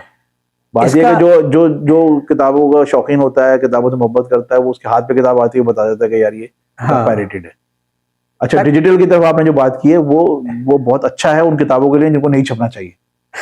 तो वो मैं तो उसका कायल हूँ। तो वो किताब 10-20 भाई कोई लोग माइंड ना करे, तारिक भाई की जाती राय, मैं नहीं मैं माइंड की बात नहीं कर रहा हूँ, मेरे से मैं अपने दोस्तों दूसरे तरीके कहता हूँ कि भाई 50 छपा के टच मार्केटिंग करके देख लो कितनी डिमांड है। नहीं, फिर 500 कर रहा हूँ सर, मार्केटिंग का एक ही चैनल इस वक्त है जो बेहतरीन है, वो है सोशल मीडिया। जी जी। और हमारे दोस्त जैसे कि अभी अज़मी साहब की किताब आई है कैफे अज़मी, उन्होंने उसको पूरा भरपूर तरीके से कोशिश की है बहुत और माशाल्लाह पूरा उनका एडिशन पहला खत्म होने वाला है जी। तो ये कामयाबी है। उनके पास कंटेंट था, लोग पढ़ते थे उनको फेसबुक पे, उनकी किताब भी पढ़ के लोग एंजॉय करेंगे। मेरे ख्याल ऐसे काफी लोग हैं, इकबाल मांडिया साहब ने, उनका भी ये उनकी एक मार्केट डेवलप हो चुकी थी पूरी सोशल मीडिया के जरिए। दूसरा एडिशन उनका प्रिंट हुआ, वरना मेरे साथ में जिसको कोई जानता ना होगा किताब छापेगा तो रद्दी पे जाएगी और क्या जाएगी। जी मैं वही अर्ज कर रहा हूँ कि कंटेंट होना बहुत जरूरी है, म्यारी कंटेंट होना। ये बात तो मानने की है कि हमारे यहाँ उंगलियां ज्यादा हैं और लिखने वाले कम है। पर भाई अगर मैं 3000 की किताब खरीदता हूँ और पढ़कर एहसास हो गया मैंने क्या कर दिया ये, तो अगली बार में कौन सी किताब खरीदूंगा ये? तो और ये कंटेंट का होना, कंटेंट म्यारी है नहीं, ये हमें सोशल मीडिया पे आने वाली तरीकों से मालूम है कि कैसा लगता है, इसमें कितनी जान है। तो ये एक है सोशल मीडिया, एक तरीका है। जिस वक्त मैंने पब्लिशिंग का, मैं 1980s की बात बता रहा हूँ, तो हमने पोस्ट कार्ड बनाए हुए थे। हमारे पास जो किताबें आती बेचते थे, हम वीपीपी भी बेचते थे। फिर हम इंतजार करते थे पोस्टमैन आएगा तो वीपीपी लेकर आएगा वापस, या तो ये पैसे लेकर आएगा। तो ये दौर था सर उस वक्त, और हम बड़ा मुश्किल था किताबों को आप खबर पहुंचाना कि यार अगर हमने वो किताब प्रिंट की है तो वो पाकिस्तान के किसी भी जगह पर पहुंचाना भी बहुत मुश्किल था। जी जी। और उसकी बड़ी कॉस्ट थी। जी जी बिल्कुल जी। तो आप ये समझ लें कि आज तो उंगलियों पे आपके सेकंड है कि आप कोशिश करके ऐसा डेटाबेस बना सकते हैं जिसमें मैं ये देख लूं कोशिश करके, अगर मैं अब तो मैं नहीं कर रहा पब्लिशिंग, कि यार जो किताबें यूसुफ साहब की पढ़ते हैं और मजा पढ़ते हैं शौक से, उनका एक डेटाबेस बना लूं। पाकिस्तान में पूरे 300 लोग हैं ऐसे, तो मेरे पास किताब आए तो मैं उनको फौरी तौर पे भेज सकता हूँ। आज वो पॉसिबल है, पहले नहीं था जी। और मैं पूरे जो पाकिस्तानी सारी दुनिया में रहते हैं उन लोगों को भेज सकता हूँ एक क्लिक के ऊपर, और मेरे पास वो सेकंड में पैसे इजी पैसा से और दूसरे उससे आ जाएंगे, और उसके बाद मैं उनको सीओडी भेज दूंगा। ये सारे वसाइल जो है आज मौजूद हैं जो पहले नहीं थे। बड़ी इंटरेस्टिंग बात यह है कि जो लोग इस सनत से वाबस्ता है और किताबें बेच रहे हैं, जिसमें आपके भाई साजिद भाई ताल्लुक है, उनका कहना है कि अब कंट्री से ज्यादा ऑर्डर आते हैं हमारे पास एज अगेंस्ट कराची से है ना। अब कंट्री में काफी किताबें बिकती हैं। तो हमेशा से सर यही है कि जो छोटे शहर होते हैं वहाँ मुताले का रुझान ज्यादा होता है, और बलूचिस्तान में बहुत है जी, बलूचिस्तान में बहुत मुताले का रुझान है। और जो हमारे जहाँ भी है, मतलब अंदरूनी सिंध भी लोग बड़े शौक से, सिंधी में बड़ी उम्दा किताबें छपती हैं, बड़ी म्यारी किताबें, तर्जुमे होते हैं। बहुत सी किताबें ऐसी अंग्रेजी की हैं जो कि उर्दू में तर्जुमा है, सिंधी में तर्जुमा हुआ उनका। सही तो बात। लोगों का शौक हो जो बात देखें सारी वहीं आ जाती है। हम एक तरफा पानी तौर पे- नशे में आता है ना। हाँ, हम यार हमारे यहाँ भाई जो जो जो सोसाइटी जिस तरह की होगी वैसे ही लोग होंगे, और उसी का आउटकम आएगा। और जब मैं ये भी बता दूं आपको, अगर आप डाटा चेक करेंगे तो बाहर भी ये सूरत हाल नहीं है कि हर किताब बिकेगी। हमारे यहाँ तो हर ऑथर ये समझता है कि उसकी किताब जो है उसके जितनी भी, मैंने मुझसे अक्सर लोग सवाल करते हैं यार पब्लिशिंग से क्यों जुदा हो गए। मेरा मेरा जो तजुर्बा था वो ये था कि मैं ये समझता हूँ कि अदब के जो लोग हैं, मेरा एक विजन था जो मैंने वालिद साहब के टाइम में देखा कि वो बड़े आला लोग थे। यानी जो भी लोग थे उनका बड़ा, उनमें एक करिश्माती उनकी शख्सियत होती थी। मैंने जब सही। बचपन में अपने वालिद साहब के साथ देखे जी। लोग, और मैं बड़ा मुतासिर था। अच्छा, वालिद साहब की पढ़ने की वजह से मुझे भी पढ़ने का शौक था। तो मैं बहुत कम उम्र से पढ़ रहा था। जब मैंने बाकायदा पब्लिशिंग शुरू की और मेरा वास्ता लोगों से पढ़ा, तो मुझे अंदाजा हुआ कि नहीं ये सब कहने की बातें हैं। तो मैंने उस तजर्बात के बाद ये देखा कि हर आदमी जो पब्लिश जो जिसकी मैंने किताब छापी, यानी हर आदमी नहीं कहना चाहिए, कुछ लोग ऐसे थे जिनका ख्याल था कि फजल हसन जो कुछ है उनकी किताब छाप के बनाए। ये अक्सर आथर जी, के जी। जहन में खुश जी, जी। होती तो है। ये मजबूरी थी, और सब मैं देख के मेरा मतलब मैंने देख लिया था कि यार मैं इस काम को करके ना अपनी बाकी लाइफ इसको नहीं दे सकता। वैसे आपसे मेरा एक जो मुझे आज भी जबकि किताबों से मोहब्बत है, मैं हर जी। बुक फेयर में जाता हूँ, बाहर भी मैं गया हूँ, अभी मैं शारजा बुक फेयर में भी गया था। जी। तो हमारे यहाँ वो जो सीरियस पब्लिशिंग है वो बहुत कम है, और जो लोग इस तरीके से कर रहे हैं माशाल्लाह उनका काम अच्छा चल रहा है। जी। कराची के भी पब्लिशर ऐसे हैं, और पंजाब में भी ऐसे पब्लिशर हैं, उनकी किताबें बिक भी रही हैं, लोग पढ़ भी रहे हैं, मगर उसको उस लेवल पे ले जाना कि यार हर किताब बिकेगी उस तरह मुमकिन नहीं है। वैसे हर किताब बिके भी मुझे याद आया कि मेरा आपसे जो ताल्लुक रहा पहले जी, जी। गायबाना रहा, जी, जी। वो ये कि जो मूसा रजा साहब की किताब थी जी, जी। ऑफ नवाब एंड नाइटिंगेल्स, बुलबुल नवाब की। बुलबुल नवाब की, जो अब्बू ने तर्जुमा किया था, उसको आप ही ने छापा था, और जी। बड़े उसकी बड़ी मतलब पजीराई सर हुई थी वो सर। किताब जो थी मेरे शाह मुल्क फारूकी साहब से मुशफिक ख्वाजा साहब के यहाँ मैं इतवार को जाता था, जी। वहाँ मुलाकात हुई थी, और उन्होंने वो तर्जुमा मुझे मुशफिक ख्वाजा साहब ने कहा, क्योंकि मैंने जब पब्लिशिंग शुरू की थी तो मुशफिक ख्वाजा साहब ही के मशवरों पे की थी। अच्छा। और उनको जो वो कहते थे वही हम प्रिंट करते थे। जी। तो ये कोई पीरियड है 95 से लेके और 99 तक का, 2000 तक का, जब मैंने उसको इस काम से किनारा कशी इख्तियार की। तो वो शाह मुल्क फारूक साहब बड़े दिलचस्प आदमी थे, बहुत ही नफीस और बहुत ही महज़्ज़ब इंसान थे माशाल्लाह, अल्लाह उनकी मग़फ़िरत करे। तो उन्होंने वो किताब दी, मैंने उसका देखें, आप टाइटल देखें कैसा बना हुआ। बहुत खूबसूरत टाइटल। मैंने टाइटल जो था वो बाकायदा एक डिजाइनर से बनवाया। वो जिसे आजकल कंप्यूटर के सिनेमा कहते हैं थंबनेल, जी। कि देखती बंदा उठाए, हाँ। तो वो टाइटल जो था वो और जहां से किताब आया का कंटेंट कितना पावरफुल था। जी, और जी। वो किताब आप पढ़े, आप मैं खुद कई बार दफा पढ़ चुका हूँ। जी, जी, जी। और उन किताबों में से जिनको आप जब भी बार बार पढ़ेंगे आपको मजा आएगा। हाँ, असल किताब की खूबी ये जी, होती जी। है कि इसको एक दफा पढ़ने के बाद दोबारा फिर उठाने मिल जाए, वरना जी, किताबें बहुत जी, है। जी, अस्सलाम वालेकुम तारिक भाई, कैसे हैं आप? खैरियत से हैं? ठीक ठाक हैं? तो चौथे हिस्से में हम दाखिल हो गए हैं। अच्छा, मुझे याद आया कि एक बार मुश्ताक यूसुफी ने कई बावर्चियों के बारे में लिखा था, उनसे किसी ने कहा कि वो 12 किस्म के पुलाव पकाने वाला तबका जो है वो खत्म होता है रहा है। तो उन्होंने तौजीह ये पेशी की नहीं, 12 किस्म के पुलाव खाने वाला तबका खत्म हो रहा है, इसलिए वो बावर्ची पकाने वाले रहनी है। किताबों के हवाले से आप क्या करेंगे? ये जो एक मसला आ गया कि अच्छी किताबें आती नहीं इसलिए हम पढ़ते नहीं है, और चूंकि हम पढ़ते नहीं इसलिए अच्छी किताबें आती नहीं है। कुछ आप राय देंगे इसके ऊपर? कुछ मेरा ऐसा ख्याल है कि ये तो बहरहाल आप भी नोट करते हैं, हम भी देखते हैं कि कुछ लोग जो उनके बहुत अच्छा लिखते हैं, मशहूर हैं, उनकी तहरीरें, उनकी किताबें बिकती हैं आज भी। जी। बात यह है कि हम ये बार बार लोग कहते हैं यार 23 करोड़ 25 करोड़ का मुल्क है, बात यह है कि हकीकी तालीम कितनी है। जी। और उर्दू ज़बान पे ज़्यादा हम बात कर रहे हैं, जाहिर है हमारा वो है कि उर्दू ज़बान में मुसलसल लोग जो है वो ब्रेन ट्रेन हो रहा है। घरों में उर्दू जो है, जो पहले जिस तरह बड़े आला दर्जे के अदीब होते थे, उनके बच्चे तो उर्दू पढ़ते ही नहीं है।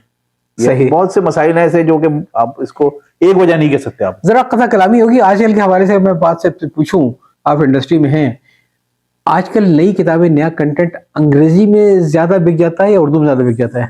सब मेरे जो पाकिस्तान में इस वक्त अंग्रेजी की पब्लिकेशन है, मेरा ख्याल है वो काफ़ी हद तक काबिल जिक्र है।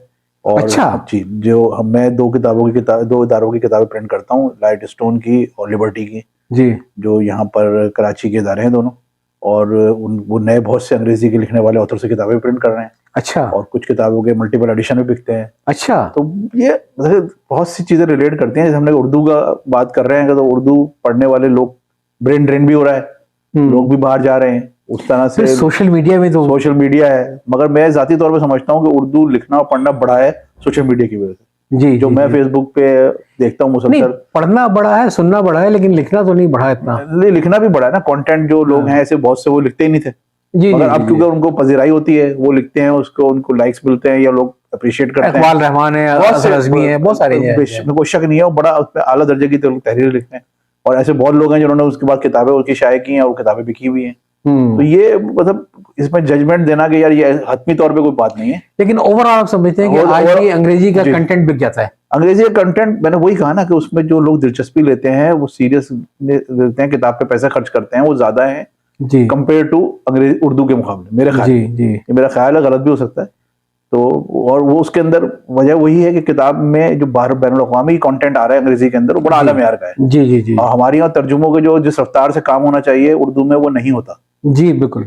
फिक्शन की हद तक बड़ी अच्छे कुछ तराजिम होते हैं, मुसलसल काम हो रहा है उस पर, और वो उसके बावजूद उस मेयार का काम नहीं हो रहा। जैसे कि मैंने ईरान में देखा, या मैंने अभी शारजा बुक फेयर में देखा, शारजा में, कि वहां पर पूरे अरब वर्ल्ड से मुख्तलिफ जो अंग्रेजी किताबें आ रही हैं उसके तर्जुमे करके लोग बेच रहे थे वहां पे। तो वो जो अब पाकिस्तान की भी सुना है कुछ किताबें थी उधर, ये तो जो उर्दू किताबों का वहां पे इंडिया की भी रही होंगी। नहीं, वहां पे सर मुझे, मेरे पास वक्त मुख्तसर था, मैंने इंडिया के तो कोई वहां पे उर्दू किताबों का पब्लिशर नहीं देखा। वहां पर पाकिस्तान के उर्दू किताबों के हवाले से एक साहब हैं, उर्दू वर्ल्ड बुक्स वाले, वो थे। और उनके बाद भी बहुत महदूद, एक छोटा सा स्टॉल था उस पे था। हाँ जो वहां पे जितनी बड़ी आबादी रहती है पाकिस्तान में, यूएई के अंदर, उस लिहाज से वो उनकी प्रेजेंस नहीं थी जो होनी चाहिए थी। किताबें हमारे यहाँ अभी भी अच्छी पंजाब से छप रही हैं और किताबें अच्छी लिखी भी जा रही हैं, मगर जब हम बात करते हैं अपनी आबादी के पर्सपेक्टिव में, तो वो हमें बहुत महदूद नजर आती है। वजह उसकी वही है कि मेयारी कंटेंट जो है ना, वो अवेलेबल नहीं है, जो मेरा ज़ाती ख्याल है। अस्सलाम वालेकुम तारिक भाई, बहुत माजरत, एक बहुत अहम सवाल दौरान इंटरव्यू रह गया था। मैं ये चाहूँगा कि आप इसका जवाब ज़रूर दें सौती पैगाम की सूरत में। मैं इसको इंशाल्लाह इंटरव्यू में शामिल कर लूँगा।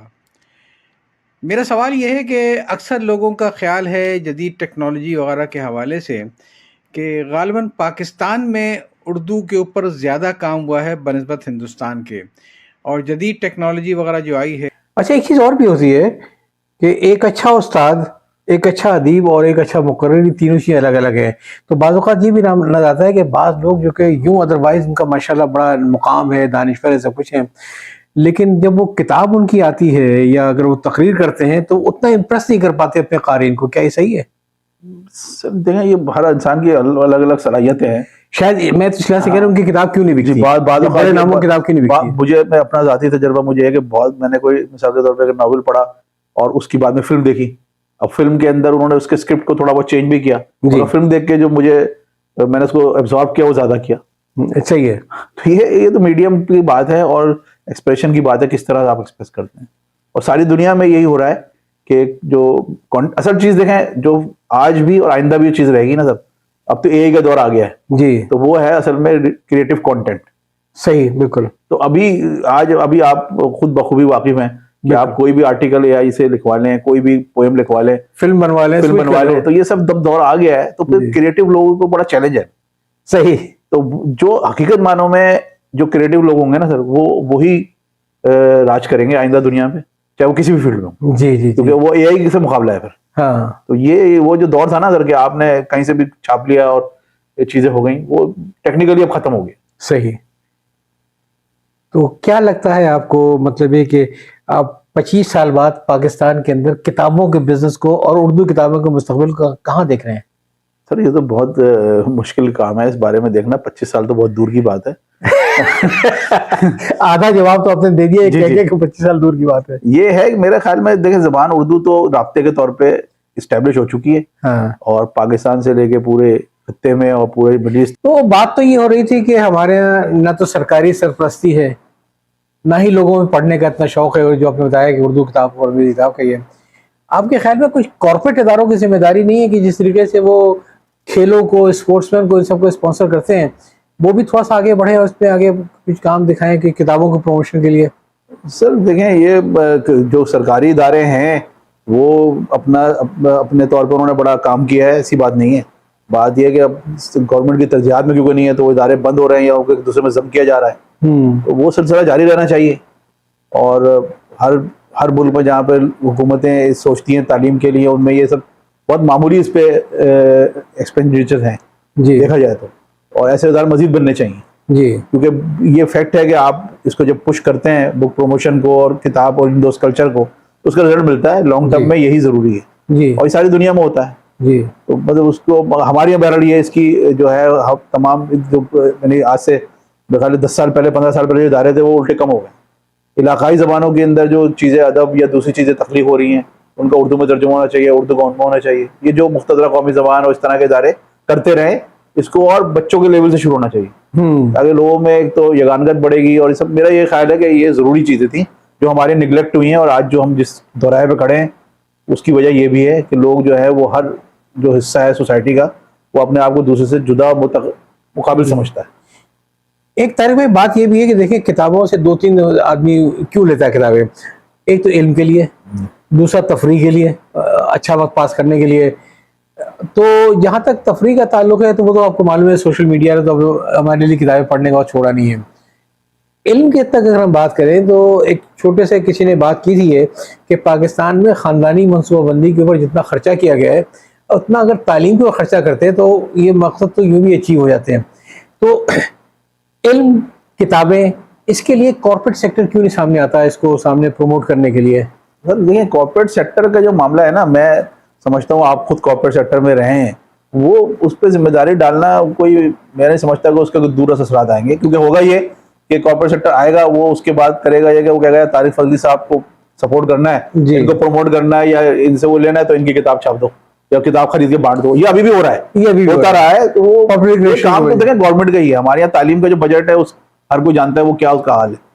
तो और फिर जो तालीमी इदारों का हाल है, प्राइमरी एजुकेशन का हाल है। हमारी जो फैक्ट्री है उसके बराबर में जीसीटी था, मैं इसलिए कह रहा हूँ कि वहां से कुत्ते लौट रहे हैं। अच्छा। और वो इदारा जो था, वहां मेरे पास एक साहब किसी कस्टमर के साथ आज से 10 साल पहले आए थे। हाँ। और उन्होंने मुझे कहा आपके बराबर में क्या है? मैंने कहा ये जीसीटी है। कहने लगे मैंने यहाँ से 1961 में डिप्लोमा किया था और मैं आरामको से रिटायर हुआ हूँ। सही। और मेरे साथ जितने लोग थे वो सब इसी तरह के बड़े बड़े इदारों में गए। तो और मैं कराची में मलीर से यहाँ आता था ट्रेन में बैठ के, लोकल ट्रेन में। जी और एग्जैक्ट टाइम पे आता था और एग्जैक्ट टाइम पे जाता था। फिलिप्स फैक्ट्री ये सिस्टी की बातें हैं, ये सब पुराने लोग जानते हैं अच्छी तरह के कराची और यहाँ के तालीमी इदारे किस में के थे जी। और उसके बाद आज थाईलैंड से और कहाँ से लड़के आते हैं कराची से पढ़ने के लिए। देखा मसला सारा ये जो हम किताब, ये जितनी भी बातें करेंगे ना, इसके पीछे आ जाएगी बात तालीम की। फिर जो आपने बात की यार किताबें पढ़ने से क्या, वो मैंने अरबी का किसी ने भेजा था, तो उन्होंने उसके सवाल किया था कि भाई किताबें पढ़ने से हमें क्या होता है। तो उन्होंने कहा जिस तरह आपका जिस्म है जो आज बना हुआ है वो मुख्तलिफ चीजें और तवानाई और हासिल करके आहिस्ता आहिस्ता बना है। तो जो विजडम आती है ना सर, वो मुताले से ही आती है। ये बहुत उम्दा बात किया। एजुकेशन जो है वो तो एक टेक्निकली आपको तालीम तो पहुंचा रही है, मगर जो विजडम आती है, तजर्बा आता है, वो पढ़ने से ही आता है आपको, और ऐसे पढ़े लिखे लोगों के साथ बैठने से आता है। हाँ, मैं जो चीज़ मैं शायद वाज़ेह नहीं कर पा रहा हूँ कि मैं देखता हूँ कि इस मुल्क में फिलंथ्रॉपी का बड़ा रवाज है। जी। और ऐसे कई इदारे हैं माशाल्लाह के जो वाकई इन इट्स ट्रू सेंस, बात तो ना सिर्फ शोकेसिंग के लिए उन्हें कर रखा है सारा चंदा इकट्ठा करने के लिए, लेकिन बाज़ इदारे ऐसे हैं जो वाकई बहुत अच्छा काम कर रहे हैं और बिल्कुल फ्री ऑफ कॉस्ट कर रहे हैं। इस किस्म के कोई इदारे जैसे मैं इल्म में है इंडस वाले, जी टोटल फ्री, जी 100%। और सिर्फ ये कि पब्लिक के डोनेशन, पब्लिक का जो कॉज है उसके चला गया। और भी गलत आपने बताया था कि ऐसे बहुत लातादाद इदारे हैं सर कराची में। जैसे मेरा ताल्लुक है इंडस हॉस्पिटल से, वही गोड अस्पताल है, डॉक्टर शेरशाह की फैमिली ने बनाया है। वो खवातीन की अमराज का अस्पताल है, 100% फ्री है, कैश काउंटर है ही नहीं। इसी तरह इंडस जो है वो पूरा हेल्थ। अच्छा, अगर मैं गलती पर नहीं है तो कोई गोट वाले जो इदारा है उनकी भी किताबें जो आती हैं वो भी डॉक्टर शेरशाह की अपनी इल्म दोस्ती की वजह से उन्होंने एक सिलसिला शुरू किया हुआ है कोई पब्लिकेशन का, और जिसकी फुल आमदनी वो भी सब आमदनी। अच्छा, कोई गोट का जो हॉस्पिटल है उसमें किसी किस्म का कोई कैश काउंटर नहीं, कोई कैश काउंटर नहीं है। और उस ख्वातीन के अमराज के लिए मखसूस ख्वातीन अमराज के पूरे मुल्क से, खासतौर पे साउथ पंजाब, सिंध से, बलूचिस्तान से, मतलब यहाँ आती हैं। उसके अलावा वो बहुत ही स्टेट ऑफ द आर्ट किस्म का मिडवाइफरी का स्कूल है, जहाँ पे वो इसी तरीके से लड़कियां आती हैं जिनको वो ट्रेन करते हैं, और उसके बड़े अच्छे असरात उनके हैं। मतलब ये इसी तरह लोग हैं सब। देखें सोसाइटी में इसी तरह के लोग काम करते हैं, वही जाके सोसाइटियां बनती हैं। आप कहीं भी चले जाइए तो ऐसे लोग आपको मिलेंगे। हर काम हुकूमत नहीं कर सकती और अकेले लोग कुछ नहीं कर सकते जी। मुल्क के काम होता है, मिल के काम होता है, सपोर्ट किया जाता है। कोई डिलीवर करेगा तो लोग खुद पैसे लेके आएंगे। इंडस के साथ यही हुआ है कि इंडस को जो है सिंध गवर्नमेंट सपोर्ट कर रही है जी, और गवर्नमेंट के लेवल पे भी उनके पास ऐसे उन्होंने टेक ओवर किए हैं छोटे यूनिट्स। तो वो आहिस्ता से रिसेंटली कोई एक्सपेंशन भी की इंडस में। जी, अभी 1200 बेड का उन्होंने अस्पताल जो है वहाँ पर स्टार्ट, उसके अंदर इमरजेंसी स्टार्ट हो गई है। कहाँ पे? ये वही कोरंगी में, जहाँ पे इंडस का मेन हॉस्पिटल है। अच्छा, तो ये इस तरह के इदारे हैं, वो सब सर काम कर रहे हैं, अल्लाह का शुक्र है। और भी गालिबन वो होटल भी ले लिया पूरा उसमें ही शायद। वो SIUT का है, SIUT, हाँ। SIUT भी इसी तरह खिदमत कर रहा है, वो काम कर रहे हैं डॉक्टर जो है सर, जब तो ये शहर चल रहा है। जी, तो अगर आप सिविल अस्पताल जाके देख लें क्या हो रहा है, जनरल अस्पताल देख लें, तो वो ये चीजें हैं जो लोग हैं जो जिनमें दर्द है दिल में, डॉक्टर अब्दुल बारी की तरह से, डॉक्टर शेरशाह की तरह से, जो अपनी मेहनत और विजन से इसके अंदर जुनून की तरह लगे हुए हैं। जी बिल्कुल, ये इतना आसान नहीं है ये सफर, मगर ये कि बहुत ही आप जाके देखें किस मैार का काम हो रहा है। तो ये तो खैर अच्छा है, इस मुल्क में ऐसा काम हो रहा है। मैं एक आपसे सवाल करूंगा कि देखें, वक्त के साथ साथ जो हमने शुरू में बात की थी है कि तब्दीलियां आती रहती हैं, कि एक ज़माने में टाइप कंपोजिंग थी, आपने कहा वो सारा होता था, अब वो सारा बोल के भी टाइप होता है। अगर मैं पब्लिकेशन की बात करूं, और बल्कि मैं चाहूँगा इससे थोड़ा सा आपका, मैंने जो सेटअप पूरा देखा है प्लास्टिक पैकेजिंग का, आपने माशाल्लाह बहुत बड़ा सेटअप खड़ा किया, इसमें कोई शक नहीं है। और जितना अच्छा म्यारी काम आपका वहाँ पे हो रहा है, ये इससे कौम को डायरेक्टली क्या फ़ायदा होगा? इससे एंटरप्रेन्योर को तो फ़ायदा हो जाएगा, लेकिन क्या इससे आप समझते हैं, जैसे अगर मैं आपकी मिसाल लूँ प्लास्टिक पैकेजिंग की, तो उससे पाकिस्तान को क्या फ़ायदा होगा? सर देखिए, जैसे जैसे दुनिया की आबादी बढ़ी है ना, देखें 1911 में दुनिया की 1 अरब आबादी थी, सही, और 2011 में 7 अरब हो गई थी, 7 गुना हो गई जी, और अभी 2030 के अंदर वो 8 अरब क्रॉस कर जाएगी, सही। तो जो ये आबादी 8 अरब की है, इसको खाना भी चाहिए, सही है। और जो रिवायती तरीके थे हमारे यहाँ एग्रीकल्चर के, उसके वो मुमकिन नहीं था कि ये इतने बड़े पैमाने पे ये होता। ये जो आबादी बढ़ी है, इसकी 2 वजूहत हैं। पहले दौर के अंदर जंगों के अलावा भी कहत बढ़ जाता था, उसके अलावा कुदरती आफात होते थे, तो आबादी जो है वो बैलेंस बढ़नी पड़ती थी। अब जो ये बढ़नी शुरू हुई, की 2 वजूहत हैं। एक तो मेडिकल क्वालिटी ऑफ लाइफ जब पॉसिबल हुआ है मेडिकल साइंस में तरक्की की वजह से, और दूसरी फूड की फरावानी की वजह से। अब फूड की फरावानी कैसे हो रही है? वो प्रिजर्वेशन से हो रही है, और इसके अंदर बहुत बड़ा कमाल है प्लास्टिक्स का, क्योंकि प्लास्टिक जो है वो बहुत ही, उसकी पतली लेयर जो है वो फूड को इन्वायरमेंट से बचा सकती है, जिससे आपके वो बिस्किट जो आप लाके खोल के रखेंगे वो 2 घंटे में सोगी हो जाएंगे, नहीं तो प्लास्टिक में होगा तो 1 साल चलेंगे घर में, सही। तो और ये सारी जो प्लास्टिक पैकेजिंग है, ये बुनियादी तौर पे ये बहुत बहस होती है, प्लास्टिक को लोग बड़ा विलन समझते हैं, मगर मेरा यही कहना है कि प्लास्टिक जो है उसका मसला ये कि आप उससे बच नहीं सकते। अब कोई भी ऐसी सनत नहीं है जिसके अंदर प्लास्टिक का इस्तेमाल ना हो। अब बात आ जाती है कंज्यूमर की, रिस्पॉन्सिबल कंज्यूमर की, और इंडस्ट्री की भी, कि वो एनवायरनमेंट को देखते हुए चीजें करें। और इस पे हमने अल्हम्दुलिल्लाह काम किया है। फजली मैंने 2000 में ये रोटोग्रेवियर प्रिंटिंग का स्टार्ट किया था। अच्छा, 2000 से स्टार्ट किया? 2000 किया था, ऑफसेट से इसको डाइवर्सिफाई करके। ऑफसेट का सेटअप मेरे पास अभी भी है, जिसमें मैं बुक प्रिंटिंग करता हूँ महदूद पैमाने पर। जी जी जी। बाकी जो मेरा ये ग्रेवियर प्रिंटिंग का काम है, ये इसको मैंने अल्हम्दुलिल्लाह किया था 2001 में स्टार्ट, और हम लोग फूड पैकेजिंग प्रोवाइड कर रहे हैं मल्टीनेशनल और कॉर्पोरेट इदारों को जी, और हम चाय से लेके और चावल तक काम कर रहे हैं। पाकिस्तान का जो एक बड़े पैमाने पे पाकिस्तान से जो प्रोस्पेक्ट निकल के आया है और विजन पाकिस्तान से नजर आ रहा है, वो आ रहा है फूड एक्सपोर्ट का। अच्छा, इस 4 महीने में आपको हैरत होगी कि अभी जो अखबार की खबर है वो 2.5 बिलियन की हमने इन 4 महीनों के अंदर पाकिस्तान से एक्सपोर्ट किए फूड आइटम्स की। फूड आइटम में राइस भी है, फ्रोजन फूड भी है, हर तरह के मसाले हैं। लेकिन जो मैं समझ रहा हूँ कि वो नहीं कि पूरा कंटेनर पूरा भर दिया, बल्कि पैकेज किए हुए सारी देखिए, जब आप फूड की बात करेंगे तो पैकेज के बगैर तो कोई चीज है ही नहीं। सही है। दुनिया में यानी आप तो फूड खुली चीजें बिकना ही बंद हो गई हैं। जी जी, रेस्टोरेंट के अलावा आपको कहीं पे भी दाल चावल खुला हुआ नहीं मिलेगा, जो हमारे रुझान है। यानी जनरल स्टोर भी नहीं होते हैं, मेगा स्टोर ही होते हैं, जहां से आप जाते हैं, सुपर स्टोर होते हैं, जहां से आप अपनी मर्जी की चीजें लेते हैं, और फ्रेश भी होगा तो पैक करके आपको देते हैं। सही है। तो ये कॉन्सेप्ट तो आप समझते हैं कि प्लास्टिक पैकेजिंग जो इंडस्ट्री है, उसने पाकिस्तान की एक्सपोर्ट को बूस्ट करने में, पाकिस्तान की एक्सपोर्ट ने हमारी अपनी मुल्क की जो नीड्स है, अच्छा, उसको भी पूरा हमारे अपने मुल्क की जो सिर्फ 25 करोड़ की आबादी है उसको जी, तो आप उसको कैसे चीजें वहां पहुंचाएंगे? हमारा एग्रीकल्चर मुल्क है, हमारे यहाँ बड़े पैमाने पे दूध भी है और हमारे यहाँ गोश्त भी है, उसके बावजूद और अभी चीजें खुली मिल रही हैं, अभी तो बहुत आगे जाना है हमें। आज भी प्लास्टिक का जो इस्तेमाल है पर पर्सन हमारे बहुत कम है एज कम्पेयर टू पहले। तो हम सिर्फ एक प्रिजर्वेशन डालते थे केमिकल से इसको थोड़ा सा लाइव बनाने के लिए, लेकिन प्लास्टिक के बाद से मैं खाली उसकी रिक्वायरमेंट कम हो गई है। और नहीं, वो प्रिजर्वेशन जो है ना, वो हर चीज में नहीं होती सर। बहुत से उसमें भी टेक्नोलॉजी मुसलसल आ रही है, मुसलसल से चीजें आ रही हैं जो कि आप उसको तरीके बदल रहे हैं उसके, तो आपकी बात से लगा ये कि कहने को तो ये कि स्टैंड अलोन इंडस्ट्री लगती है, जी, लेकिन जी। ये डाउन स्ट्रीम और अप स्ट्रीम के अंदर बड़ा रोल प्ले कर रही बहुत है। रोल प्ले कर रही है, और इसमें पाकिस्तान में बड़ी state of the art technology मौजूद है जी और हम काम कर रहे हैं अल्हम्दुलिल्लाह। और हम जो एक्सपोर्ट की बात कर रहे हैं, तो जितनी भी एक्सपोर्ट आइटम होते हैं उनकी पैकेजिंग हम भी प्रोवाइड करते हैं, और वो ग्लोबल जी। क्वालिटी की होती है। हमारी जो पैकेजिंग दी हुई होती है वो वर्ल्ड क्लास सुपर स्टोर के अंदर शेल्फ पे होती है, तो उसमें तमाम जो उसके पैरामीटर हैं उनको हमें फॉलो करना पड़ता है, और उसकी सर्टिफिकेट ऑफ एनालिसिस देना पड़ता है, उसको आईएसओ सर्टिफाइड हमारी अच्छा। कंपनी है, तब वो जाके बिक सकती है। हाँ, मतलब जो इम्पोर्टर इम्पोर्ट कर रहा है वो तसल्ली करेगा कि मेरा ये ज़ाती ख्याल ये है कि लोग जो है जो नई इंडस्ट्री को देख रहे हैं उनको फूड पैकेजिंग, फूड खास तौर पे एक्सपोर्ट के अंदर जरूर कोशिश करनी चाहिए।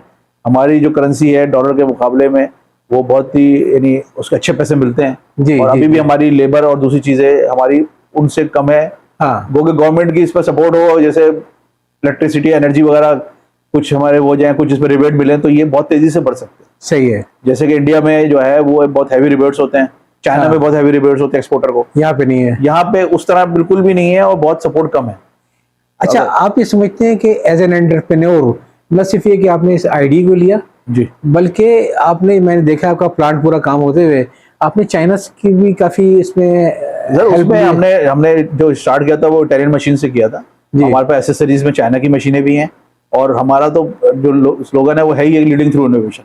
अच्छा, हाँ, तो वो हमने leading through innovation. Leading through innovation हमने हमेशा हर दौर के अंदर जो है कोशिश की है कि न्यू टेक्नोलॉजी लेकर आए। हाँ। लोग अल्हम्दुलिल्लाह हमको फॉलो करते हैं, और पाकिस्तान का इसमें बेहतरी है, लोग एक पूरी इंडस्ट्री ग्रो कर रही है, इसकी हमें खुशी है।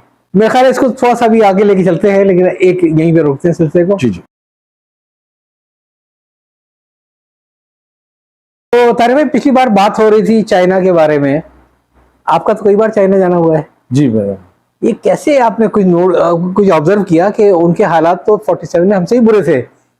सर, मैं 96 में गया था चाइना पहली बार, जी बीजिंग में। मुझे अच्छी तरह याद है, ये बहुत पुरानी बात नहीं है, कि हम जिस होटल में थे वहां से हम नीचे देखते थे तो एक एक लाइन गाड़ी की थी और बाकी सब साइकिलों की थी। सही। और चाइना ने जो हकीकत में जो है वो जो इनकलाब वो लेकर आए हैं, ये इंसानी तारीख में पॉसिबल नहीं है इतने शॉर्ट टाइम में। जिस और तरह इतनी से- बड़ी पॉपुलेशन के साथ। अभी मैं पिछले महीने भी चाइना गया था, और जिन लोगों से मैं कारोबार कर रहा हूँ पिछले 10-15 साल में, उनकी जो ग्रोथ है उसका कोई मुकाबला नहीं कर सकता। अच्छा, और ये मेरा बहुत पहले से लोगों में कहता रहा हूँ कि यार चाइना के अगर आप काम नहीं करेंगे तो आपकी सस्टेनेबिलिटी यहाँ पॉसिबल ही नहीं है। सही बात है। आपको अपने कारोबार को या जो भी आप काम कर रहे हैं उसमें चाइना को देखना जरूरी है, सही। क्योंकि वो हमारे लिए, अब तो हमारी करेंसी यन के मुकाबले में भी बहुत कमज़ोर हो गई है, और मगर जाहिर है कि वो उनके भी जो लिविंग स्टैंडर्ड है बढ़ गए हैं, चीज़ें महंगी हो गई हैं, मगर फिर भी हमारे पास, मैं समझता हूँ चाइना के बगैर हम किसी भी टेक्नोलॉजी का तस्वुर नहीं कर सकते, क्योंकि पाकिस्तान में एक ज़बरदस्त टेक्नोलॉजी लगी है, और मगर जो भी बिगनर्स हैं वो कम से कम वो स्टार्ट कर सकते हैं। एक मुझे ये भी ख्याल आता है, maybe I am wrong, कि चाइना की तरक्की के अंदर जहाँ उसकी अपनी लीडरशिप का विजन था, जो बहुत चीज़ें थी हैं, वहाँ जो एक यूनिवर्सिटी का और इंडस्ट्री का जो मिलाप हुआ है, जी जी। और जितना खुसन आपकी इलेक्ट्रॉनिक इंडस्ट्री जी, वगैरह, जी। वो बड़ी बड़ी यूनिवर्सिटीज़ की रिसर्च से, ये सही है मेरा ख्याल? उसमें सर एक तो ये है कि देखें, वहाँ पे भी लोग समझते हैं चाइना सारा एक जैसा है, ऐसा नहीं है। चाइना में मुख्तलिफ नस्लें हैं, और वो कुछ चीज़ें जो हमारे यहाँ बदकिस्मती से रिवर्स हो जाती है ना, कोई पॉलिसी आती है अच्छी है बुरी, वो जैसे हुकूमत चेंज होती है वो सब रिवर्स हो जाती है, हम लोग उसके शिकार हुए हैं। वहाँ पे ऐसा नहीं है, बल्कि हर जगह तकरीबन इंडिया समेत जो उनकी पॉलिसीज हैं वो कंटिन्यू रहती हैं, चाहे कोई भी हुकूमत मतलब आए। स्टेट पॉलिसी State चलती है, policies- गवर्नमेंट पॉलिसीज को नहीं जी, जी, चलती है यहाँ। और उसकी वजह से मेरिटोक्रेसी का बड़ा मसला है। हमारे यहाँ ये भी बड़ा मसला है, आप एक गलत आदमी को लगा देते हैं, वो फिर ना काम करता है ना काम करने देता है। ये तो बहुत ही कॉम्प्लेक्स बातें हो जाती हैं। मगर चाइना में मैंने ये देखा है कि वहाँ जो मुझे थोड़ी बहुत नॉलेज है वो ये कि वोकेशनल ट्रेनिंग बहुत इंपॉर्टेंट है। एक सही। तो प्राइमरी एजुकेशन मैंडेटरी है, उसके बाद आप वोकेशनल ट्रेनिंग दी जाती है, और वो डिमांड के हिसाब से दी जाती है। फिर वो जो इंजीनियर्स हैं और वो ट्रेन डिप्लोमा, उनको भी प्लेसमेंट, और गवर्नमेंट पूरा एक महकमे उनके हैं, पूरा सिस्टम सिस्टम है, वो मुसलसल देखते हैं। जी जी। यानी हमारी जो फील्ड है उसमें मैं ये देखता हूँ कि जो लोग भी हमारी फील्ड में काम कर रहे हैं, जो मशीनरी बना रहे हैं वहाँ पर, वो जो उनके कॉम्पिटिटर हैं वो सबके पास वो टेक्नोलॉजी आती है, थोड़े दिन में सबके पास आती है। तो जब मैंने इसके पीछे मालूम किया तो पता चला कि गवर्नमेंट के इदारे ऐसे बने हुए हैं जो इनके ऊपर वो थिंक टैंक की तरह काम करते हैं। वो देखते हैं डिमांड है यार इस चीज की दुनिया में, तो इस चीज को अभी हमारी इंडस्ट्री बना सकती है, उनको किस तरीके से सपोर्ट किया जाए। सही है। तो उनको वो हर तरह से प्रोवाइड करते हैं सपोर्ट और टेक्नोलॉजी, मतलब इनोवेशन इंक्यूबेशन जी जी। तो जो आप कोई भी चीज देख लें, अब आप चाइना के बगैर रह नहीं सकते। पूरी दुनिया का जो चाइना है वो इंडस्ट्री चाइना में बन गई। आप अमेरिका में चले जाएं, आप पाकिस्तान चले जाएं, आप अफ्रीका चले जाएं, हर जगह चाइनीज लोग हैं, क्योंकि वो जो चीजें बना रहे हैं, और वो जो उनकी लोग कहते हैं सस्ती क्यों है, सस्ती इसी नहीं, वो स्केल उनका बहुत बड़ा होता है। जब आप कोई भी चीज स्केल पे बनाते हैं, वो उसके रॉ मटेरियल बनाते हैं, वो उसके लिए मुसलसल एफर्ट करते हैं, और वो पूरा उनकी जो थिंक टैंक है वो उस पर काम कर रहे हैं। चाइना में आप जब जाते हैं तो आपको हर तरह के, जैसे अब कराची में आप जाएंगे, तो कराची की इंडस्ट्री, अगर इसी तरह की इंडस्ट्री सपोज कर लें नवाबशाह में लगी हो या लगी हो अपना खानेवाल में, तो उनकी कॉस्ट कम होगी। तो वो जी। इस तरह चाइना भी बहुत बड़ा पूरा कॉन्टिनेंट है सर, और मैं ख्याल है वो मार्केट सेगमेंट को देख के चीजें प्रोड्यूस देख के करते हैं, और जो वो यूरोप में जो चीजें वो बेचते होंगे, एक्सपोर्ट करते हैं, वो हम यहाँ पे अफोर्ड नहीं उनकी कर सकते जीत हैं। यही है सर, उनकी गवर्नमेंट ही उनकी मार्केटिंग डिपार्टमेंट है। अच्छा, उन्होंने ये सीख लिया है कि भाई हमने अपनी जो प्रोडक्ट है आवाम को रोजगार के लिए इंडस्ट्री चलाएंगे, और उनकी प्रोडक्ट बेचने के लिए गवर्नमेंट जो कर सकती है वो कर रही है। उनकी टाइल जो सैनिटरी जी, में जी। ख्याल है वो इटली स्पेन ये का जो आप कुछ- उनका इनिशिएटिव देखते हैं, रोड, ये सब चीजें पीछे ट्रेड है। जी तो बेसिकली उनका टारगेट है वो ट्रेड है। जी वो उनको पता है कि यार हमारी 1.5 अरब जो आवाम है उसको हमें फीड करना है, तो उसके अलावा कोई रास्ता नहीं। सही और बात है। चाइनीज जो जिस तरह वो अमीर हो रहे हैं, वो पैसे बना रहे हैं, वो सारी दुनिया में प्रॉपर्टीज खरीद रहे हैं, सारी दुनिया में कारोबार खरीद रहे हैं, और हर जगह आप देख लें चाइना ही चाइना है। वैसे चाइना ने बिल्कुल विजन चेंज कर दिया। एक जमाने में आपको याद होगा 60s 70s तक हम समझते थे एक बड़ी ही क्लोज सोसाइटी, हर आदमी बाहर निकलने के लिए बेचैन बेकरार होगा वहां से किसी से बाहर निकले। और अब चाइना वाले तो कहते हैं हमारे ये देखो कितने लोग जाते हैं बाहर जी, जी। और फिर कितने लोग वापस भी आते जी हैं। जी जी। तो वो सिर्फ हमारे कराची पाकिस्तान के एम्बेसडर रिटायर्ड हैं जावेद हसन साहब, उनकी किताब है चाइना के बारे में अंग्रेजी में, तो उसका उर्दू तर्जुमा डॉक्टर शेरशाह ने कोहिनूर से छापा था। अच्छा, उस किताब का नाम है बदहाली से खुशहाली तक, और वो हाँ, उन्होंने इसका दिखाया है कि मैंने पढ़ी नहीं किताब जी, जी, ये। हाँ। और उनका ये उन्होंने लिखा है उसके अंदर, ये कि- साजिद भाई के पास होगी किताब ये? जी जी, मैं मंगवाता हूँ तो उसे। ये किताब जो है वो उन्होंने लिखा कि जब वो पहली बार 1980 में गए थे, तो जो बीजिंग शहर के अंदर लोड शेडिंग होती थी, जी और- फिर से कहिएगा जरा। बीजिंग शहर में लोड शेडिंग होती थी। अच्छा ये हालत थी कि वहां पे लाइट ही नहीं होती थी रात में, जी। सिर्फ डिप्लोमेटिक इनक्लेव और इंडस्ट्री के अलावा। जी तो ये वो कहते हैं कि उनके सामने की बात है, उन्होंने वहां बहुत, वो किताब आप पढ़िएगा तो उसमें वो लगता है। और मैंने उनको ये कहा कि हमारा उल्टा मामला हो गया पाकिस्तान की, जो आप चीजें पढ़ते हैं, जैसे अनवर जमाल साहब पीआईए के एमडी होते थे, उनकी किताब आप पढ़ें पीआईए के बारे में, तो वो लगेगा यार ये मुल्क तो कोई और मुल्क है, जी जो वो 60s 70s की उन्होंने उसमें जी। याददाश्तें लिखी हैं पीआईए के हवाले से। जी जी जी तो हमारा तो ये हो गया कि हमारा उल्टा हो गया है कि हम लोग खुशहाली से बदहाली की तरफ चले। जी की वो थी। तो ये ऐसे इदारे थे, ऐसे लोग थे हमारे साथ जिन्होंने इदारे बनाए, हमारे यहाँ पीआईडीसी और बहुत से ऐसे बड़े अच्छे काम हुए थे उस वक्त, जिससे मुल्क जो है इनिशियली हमारा जो है वो बड़ा अच्छे। लेकिन आपकी बात से मुझे बड़ा मजा आया सुन के। मैं भी फौरी तौर पे मंगवाता हूँ बदहाली से खुशहाली तक। मैंने इसकी तारीफ बड़ी सुनी की थी, जी क्योंकि ये सब चीजें देख के हमें रोड मैप लेके एहसास होता है कि हम लोग कहाँ पे हैं। जी जी और एक वक्त था 47 48 में जी जी जब पाकिस्तान के अंदर मोटरें बना करती थी, ठीक है, पंखे बना करते थे, एक्सपोर्ट होते थे, सऊदी अरब में जाते थे। अभी भी सारे- बनते हैं सर जी, जी। पाकिस्तान में नहीं, मोटरें और मतलब उस पंखे। वक्त चाइना में इतना नहीं था देखें जितना मगर मसला देखें वही है कि हमारी जो सियालकोट की इंडस्ट्री है स्पोर्ट्स की, हमारी लेदर की इंडस्ट्री है, हमारे ये पंखे, ये गुजरात वगैरह की इंडस्ट्री है, हमारी जो ये कटलरी और हॉस्पिटल की सर्जरी के बहुत सारी ऐसी रिवायती इंडस्ट्री है, कारपेट की इंडस्ट्री है, सब इंडस्ट्री सर्वाइव कर रही है इंटरप्राइजिंग लोगों की वजह से। आपने बड़ा सही कहा। हमारा सफर जो है खुशहाली से बदहाली सर का हमारे देखे ना, हमारे डॉक्टर महबूब हक का जो ह्यूमन डेवलपमेंट इंडेक्स है वो उनका बनाया हुआ है, जो आज दुनिया में यूएन का है। हाँ। और हमारी ये तो बहुत चीजें हैं, मगर पढ़ के इनको सिर्फ आप बातें करके इनका हासिल कुछ नहीं है ना। हम आज कहाँ खड़े हैं ये देखें। कम से कम एहसास तो हो सकता है ना हाँ, कि बस- इन सब चीजों के बावजूद अगर जी, जी। चाइना पलट सकता है, तो बिल्कुल। अगर कोई जो हमारे जो सोचने वाले हैं, समझने वाले जी। हैं, अपने अपने लेवल पे थोड़ी बिल्कुल कोशिश देखिए, करें। मायूसी तो बहरहाल कुफ्र है और बिल्कुल पॉसिबल तो है, मगर उसके लिए वही है कि आपको मुल्क के को देखना पड़ेगा। आपको जिस शाख पे आप बैठे हैं उसी को काटने में लगा हुआ हर कोई आदमी, और वक्ती अपना मफाद देखेगा। तो ये मुल्क का जो हाल हो रहा है इसी वजह से हो रहा है। तो लॉन्ग हाँ। टर्म लोग कुर्बानी की सैक्रिफाइस के बगैर तो कुछ नहीं। तो आपको कहीं कोई उम्मीद की किरण नजर आती है सर पाकिस्तान मैंने वही से? कहा, उम्मीद तो मेरा हमेशा अल्हम्दुलिल्लाह है, रहेगी, और इंशाल्लाह वक्त बेहतर आएगा। मैं बिल्कुल उससे, हम जब भी पाकिस्तान में बैठे हैं और काम कर रहे हैं और जद्दोजहद कर रहे हैं, और इसके बगैर हमारी आइंदा नस्लें भी इंशाल्लाह यहीं रहेंगी। मुझे सुन के बड़ी खुशी हुई, क्योंकि आजकल हर चीज का एक हाल है कि ये पाकिस्तान में कुछ नहीं रखा, बाहर चलो। अब मैं कहता हूँ सब सारी बाहर चले जाएंगे तो पाकिस्तान में कौन रहेगा, क्या करेगा? नहीं वो बिल्कुल सही बात है। नहीं मगर अब जाहिर है सर, मसला वही है कि कराची का नौजवान है, मेरे पास लोग अक्सर आते हैं, वो ये कहते हैं यार हम बाहर जाना चाहते हैं। आजकल तो कुछ ज्यादा ही हो गया है, और जिनके कारोबार सेट है वही बाहर जाना चाहते हैं। मतलब ये तो हालात और सब चीजें हैं ना। अब अगर जो जो लोग पावर में है वो कहते हैं हमें कोई फर्क नहीं पड़ता, चले जाए लोग। तो फिर ये आपने कराची के नौजवान की बात की, आप चूंकि एम्प्लॉयर भी जी, हैं, जी। अक्सर लोग आते रहते होंगे। जी जी आपके ख्याल में एक बहुत बड़ी तादाद वो नहीं जो कि अनएम्प्लॉयड होने के साथ साथ अनएम्प्लॉयबल भी है? बिल्कुल सर, ये तो मसला वही है ना कि वो देखें, जो बेचारे तालीम उनके घर में नहीं है, बुनियादी सहूलतें नहीं है, वो एक लेबर में काम कर रहे हैं। जब वो बंदा काम करता है, मेरे पास अगर 8 घंटे वो काम कर रहा है और वो बस में बैठ के छत पे जाता है, 1 घंटा जाता है, 1 घंटा वापस आता है, उसके बाद वो घर जाता है, ना बिजली है ना पानी है, तो वो बेचारा क्या करे? वो उसके पास तो गुटखा है और उसके पास जो है सोशल मीडिया है, बस वो यही जिंदगी गुजार रहा है। आगे के उसको कुछ पता नहीं आगे क्या होगा। मतलब बस जो टाइम पास हो रहा है हो रहा है। नौजवान जो है, उसको किसी किस्म की सपोर्ट भी नहीं है। वो ये नहीं सोचता कि 10 साल बाद में कहाँ वो पहुंचना सर है। उसको उस लम्हे के अंदर ही करार नहीं है, तो वो कैसे सोचेगा ना, बताएं। जी। तो उसको आज रात का नहीं पता कि उसको क्या होगा। तो गुर्बत और मसाइल इतने हैं मुल्क पीछे तक, मतलब वो एक लंबी बात है, उसके पीछे आप कहाँ तक जाएंगे। लेकिन मासिस की जो तरक्की है ना सर, जी। वही तरक्की है ना। जी। हम कुछ लोग हैं जो इस मुल्क के पावर पे, करोड़ों पे कब्जा उन्होंने किया हुआ है। तो ये तो क्योंकि ड्राइंग रूम में गपशप लग रही है जी, तो जी। बातें इधर की उधर होती रहेंगी।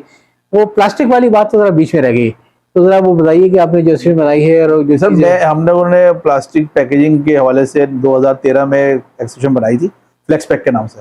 फ्लेक्स पैक के नाम से, और जो हमारी फ्लेक्सिबल पैकेजिंग एसोसिएशन है वो, और उसका मकसद यही था कि लोग जो है उनके मसाइल जो एक प्लेटफॉर्म से हम उसको हैंडल करें। अल्हम्दुलिल्लाह 10 साल से ज़्यादा उसको हो चुके हैं और उसका भी मैं चेयरमैन रहा हूँ 1 साल के लिए। और वो जो ये पैकेजिंग यानी प्लास्टिक पैकेजिंग है, इससे आप बच नहीं सकते। यानी ये जो हमारे एक वो है, अब इसका इस्तेमाल सही करना, और इसमें फजली सदर ने इनिशिएटिव ये लिया कि अभी हमने रिसेंटली 100% रिसाइक्लेबल पैकेजिंग पाकिस्तान में पहली बार बनाई है। जो राइस बैग है वो 100% रिसाइक्लेबल होगा। अच्छा। जी जी, तो ये यूरोप में भी ये इनिशिएटिव इसका आ रहा है दुनिया भर में कि जो भी पैकेजिंग बने वो रिसाइक्लेबल हो, मतलब उसको पूरा दाना बना के उसका दोबारा दाना बना के वो कर लें। अभी जो पैकेजिंग बेशतर होती है, ऐसी भी होती है मगर ज्यादातर ऐसी पैकेजिंग होती है जो कि एक दफा में रिसाइकिल नहीं हो सकती है। सही। तो ये हमने इनिशिएटिव लिया अल्हम्दुलिल्लाह। वो हमने उसको अभी शो किया था, हम गल्फ मैन्युफैक्चरिंग में दुबई में गए थे, वहाँ हमने उसको लॉन्च किया। तो वो भी एक कोशिश है। ये सब सर मुसलसल मुख्तलिफ आप कहते हैं कि लेवल के ऊपर आपको काम करना पड़ता है, तब काम होता है। पाकिस्तान से जो है, जो मैंने कहा आपसे कि जो हमारे मसले हैं वो फॉरेन एक्सचेंज के हैं, हमारी इंपोर्ट हमेशा ज़्यादा है, एक्सपोर्ट हमेशा से कम है। तो इसको रिवर्ट करने के लिए गवर्नमेंट और प्राइवेट लोग जब तक नहीं एक पेज पे होंगे, गवर्नमेंट सपोर्ट करेगी, लोगों को बेनिफिट देगी, तो मसला इकोनॉमिकली हल नहीं होगा। जब तक हम इकोनॉमिकली पावरफुल नहीं होंगे, कोई चीज़ भी हम अपनी डिक्टेट नहीं कर सकते। हम पाकिस्तान 75 साल से हो गया। आप देख लें, अभी भी जो खबरें आती हैं अखबार की कि आपके जो भी आपके अच्छे इदारे थे वो भी सब जा रहे हैं आपके हाथों से। जो और इस हवाले से तो मायूसी तो होती है ना, मायूसी होती है, लेकिन आपने हिम्मत नहीं हारी है। नहीं, मैं समझता हूँ हमें, हमारे अलावा भी बहुत सारे लोग हैं जो पाकिस्तान से कमिटेड हैं और वो पाकिस्तान में इन्वेस्टमेंट कर रहे हैं। और मुझे सिर्फ यही उम्मीद दिलानी है लोगों को, भाई ऐसा नहीं है, ऐसा नहीं है। मगर ये कि ये तो आप सब हर जगह दुनिया में चैलेंजेस हैं। बाहर भी जो लोग जा रहे हैं उनको भी कंप्रोमाइज करना पड़ता है बहुत सारी चीज़ों को। और मैं यही चाहेंगे कि यार हम इस्लाम पे पैदा हुए, हमारी नस्लें भी उसी पे चले। अब ये तो आप वो लोगों से पूछे ना जिनकी दूसरी तीसरी नस्ल अब वहाँ पर बड़ी हो रही है कि उनका क्या हाल है। सही। तो बहुत से मसले हैं, बहुत सी चॉइसेस हैं। मुझे मालूम है कि आपको खासा घूमने फिरने का शौक है। जी जी। और आप अक्सर मुल्कों में जाते रहते जी। हैं। कभी आपने सोचा, एक हाइपोथेटिकल सवाल जी, कि एक रिटायरमेंट के बाद अगर आपको रहना हो कहीं पे सुकून के साथ, तो आप कौन सा मुल्क मुंतखब करेंगे वहाँ रहने के लिए? तो सारी दुनिया में सर स्टैंडर्ड ये है ना, मैं आपको बताऊं कि पाकिस्तान या थर्ड वर्ल्ड और कराची, खास तौर पे पाकिस्तान में भी कराची का जो मैार हमारी लिविंग का है, लाहौर का बहुत बेहतर है। आप लाहौर में आप चले जाए, डिफेंस में छोटे छोटे गेट लगे हुए घरों में लगे होते हैं। तो ये तो इस मुल्क में हाल है, आप बाहर की तो छोड़ दें बात। कि हमारे जो शहर हैं, इस्लामाबाद में आप चले जाएं, जो स्टैंडर्ड ऑफ लिविंग है या सिक्योरिटी और पीस का हाल है, वो बहुत फर्क है। तो ये बहुत मुश्किल बात है, मगर मैं समझता हूँ कि हर जगह दुनिया में चैलेंजेस होते हैं। ये तो अब तो ग्लोबल विलेज दुनिया बन गई, आप कहीं भी जा सकते हैं, मल्टीपल जगहों पर रह सकते हैं। तो ये तो मुश्किल नहीं है। और आइंदा जो आने वाली नस्लें हैं उनका तो जरूरी नहीं है इस तरह से हम रहते रहे इस तरह वो रहेंगे। हाँ, ये जरूरी नहीं है मेरा ख्याल है। हाँ, सही बात है। तो सोसाइटी चेंज हो रही है। हाँ। तो वो रिस्पॉन्सिबिलिटी छोड़ रही है, माइक्रो फैमिलीज आ रही हैं। तो लाइफ जो है वो पिछले 10 साल में जिस तरह चेंज हुई है और एआई का दौर आ गया है, तो आइंदा 10-15 साल में किस तरह लाइफ हो जाएगी, मैं समझता हूँ कि बहुत मुश्किल हो जाएगी। टोटली। अभी उन लोगों के लिए जो हमारी तरह जिंदगी गुजारने के आदी हैं। आपकी बातों से मुझे बड़ी उम्मीद की किरण पैदा हुई कि वो ये कि आदमी को हिम्मत नहीं हारनी चाहिए, अल्लाह पे भरोसा करना चाहिए, और नतीजे का मुकल्लिफ वो नहीं अल्लाह ताला है, लेकिन अपने रुख सही होना चाहिए और साथ मतलब वो आप जिस हाल में भी रहे, आपको पहली चीज तो शुक्रगुजार आप हो जी कि यार मैं, मतलब ये रोना जो है ना, वो मैं समझता हूँ कि हर वक्त कहना कि यार आप पाकिस्तान को गालियां दें, अपने आप को, अपने माहौल को, हम लोग वैसे जो एक नाशुक्रापन जो है ना हमारे मेरे ख्याल से ज्यादा है। लोग बहुत से कहते हैं, हम तो अल्हम्दुलिल्लाह एक ऐसी फैमिली पैदा हुए कि अल्लाह का शुक्र है बचपन से हमने हर चीज मैसर दी। नहीं तो लोग यही कहते हैं कि यार मैं जो है, मेरी लोग, किसी ने मुझे बताया कि यार जो ये फला फला था, ये इनके अब्बा के पास साइकिल भी नहीं थी। सही है। तो इस मुल्क ने सब कुछ लोगों को दिया है, मगर हकीकत में लोग जो है वो नाशुक्र ज्यादा हैं, वो उस तरह उसको एक्सेप्ट नहीं करते। मेरे ससुर थे हकीम मुरसलीन साहब देलवी, तो वो एक बात कहते थे कि इंसान का सबसे बड़ा दुश्मन जो है सुस्ती है।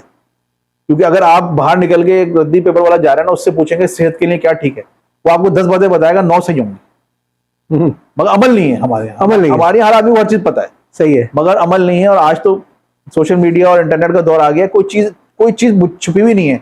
जब मैंने प्रिंटिंग शुरू की है ना, तो मुझे कोई पूछनी होती थी चीज तो कोई बताता नहीं था। हाँ, और अब तो गूगल है, यूट्यूब है, तो जो है। आपको आज तो मतलब मौलाना वहीद खान ने लिखा है कि आज का दौर वो है कि एक आदमी बारिश हो रही हो और क्या पानी नहीं है। माशी वसाइल जो है इतने ज्यादा हैं हाँ आपके लिए, इम्कानात की अगर आपकी कोशिश होगी तो ऐसा मुमकिन ही नहीं है कि आप कामयाब ना हो। अरे भाई, ये बहुत बड़ा पैगाम है नौजवानों के लिए भी। और अक्सर लोग तो ये एक मायूसी कि हमें मुल्क ने क्या दिया, हमें क्या हुआ, जी। और सारी जो रोना रोते हैं हर वक्त वो ये कि साहब गवर्नमेंट जॉब नहीं मिलती है। हालांकि मैं देखता हूँ अक्सर बहुत माजरत चाहती है कि गवर्नमेंट जॉब का उनको जो ख्वाहिश होती है वो ये होती है कि काम नहीं करना पड़ेगा, आराम से जिंदगी गुजरेगी। वरना एंटरप्रेन्योरशिप में तो कोई नहीं रोकता किसी को, जी जी जी। और कोई भी आदमी अगर चाहे तो खुद एम्प्लॉयमेंट बिल्कुल क्रिएट सही कर कहा, सकता है लोगों के बिल्कुल लिए। तो मैं ही चाहूंगा कि इसके इख्तिताम पे आप जरा नौजवानों को थोड़ा सा पैगाम दें। नहीं सर, कि- मैंने फिर यही भी कहा ना कि आपकी कामयाबी खुद एक मिसाल है उनके लिए। आपको जो है अपने स्किल पैदा करनी है जी हर एक को, और वो जो स्किल है उसकी बेसिस पे ही वो आपको कामयाब हो, और ट्राई जरूर करना है और मेहनत करनी है। 9 to 5 नहीं, 5 to 9 काम करेंगे आप इब्तदाई दौर में। ये बहुत सारे लोगों ने, ये इंटरनेशनल जो गुरु हैं, उनका यही कहना है कि आपको जो 20 साल से 30 साल तक की उम्र है, एजुकेशन के साथ साथ भी स्किल जरूर डेवलप करें। और उसके बाद जो है आपने जो 30 से 40 साल की उम्र है, उसमें आपकी कोशिश ये होनी चाहिए कि आप जैक मा ने कहा है कि वो आप उसको उस लेवल पे लेके जाने की कोशिश करें और अपना 100% दें। सही अब बात है। कितने लोग हैं जो कि अब बात बिल्कुल हो जाती है अखलाकियात की कि मैं अगर एंटरप्रेन्योर हूं तो मेरी जिम्मेदारियां क्या हैं, वो मुझे सोचना चाहिए। इसी तरह मैं अगर एम्प्लॉय हूं तो मेरी जिम्मेदारियां क्या हैं, मैंने 9 to 5 काम करने का कमिटमेंट किया अपना टाइम देने का, तो मैं कितना सिंसियर हूं। जो लोग एम्प्लॉयमेंट की तलाश में रहते हैं, मैं उनमें वो फ्रस्ट्रेशन तो देखता हूँ, लेकिन वो चीज़ नहीं देखता कि यार सुबह से टाइम तो मेरा अपना ही है ना। ये जी, जी। मैं अपने आप को कैसे इम्प्रूव करूँ, मैं सुबह से कोई चीज़ें कैसे करूँ। लोग सुबह उठते नहीं है, 11-12 बजे तक सो के उठते हैं कि तो साहब। वो मैंने वही कहा ना कि इतनी हजारों चीजें हैं कि आप सोसाइटी जिस तरफ जा रही है, आप किस किस पे बात करेंगे, किस किस पे रोएंगे। मगर जो आपने कहा ना कि चैलेंज है वो यही है कि आप अपने आप को ऑर्गेनाइज करें सबसे पहले। जी आपने काम करना है, आपने चीजें सीखनी है, यंग एज से उस पर कोशिश करें। और जिन लोगों के ऐसे हैं, उनके अपने बच्चों को चाहते हैं वो आए, तो उनको भी उनको इन्वॉल्व करना है। और यही कामयाबी कुंजी है, मेहनत के बगैर तो सब कुछ नहीं है। चाइना की जो आपने बात की ना, तो उसके पीछे एक ही चीज है, मेहनत। तो मैंने वहां देखा है कि इतवार की छुट्टी होती है, और इतवार को भी आधा दिन ईवू के अंदर में गया तो पता चला एस्केलेटर सारे बंद थे।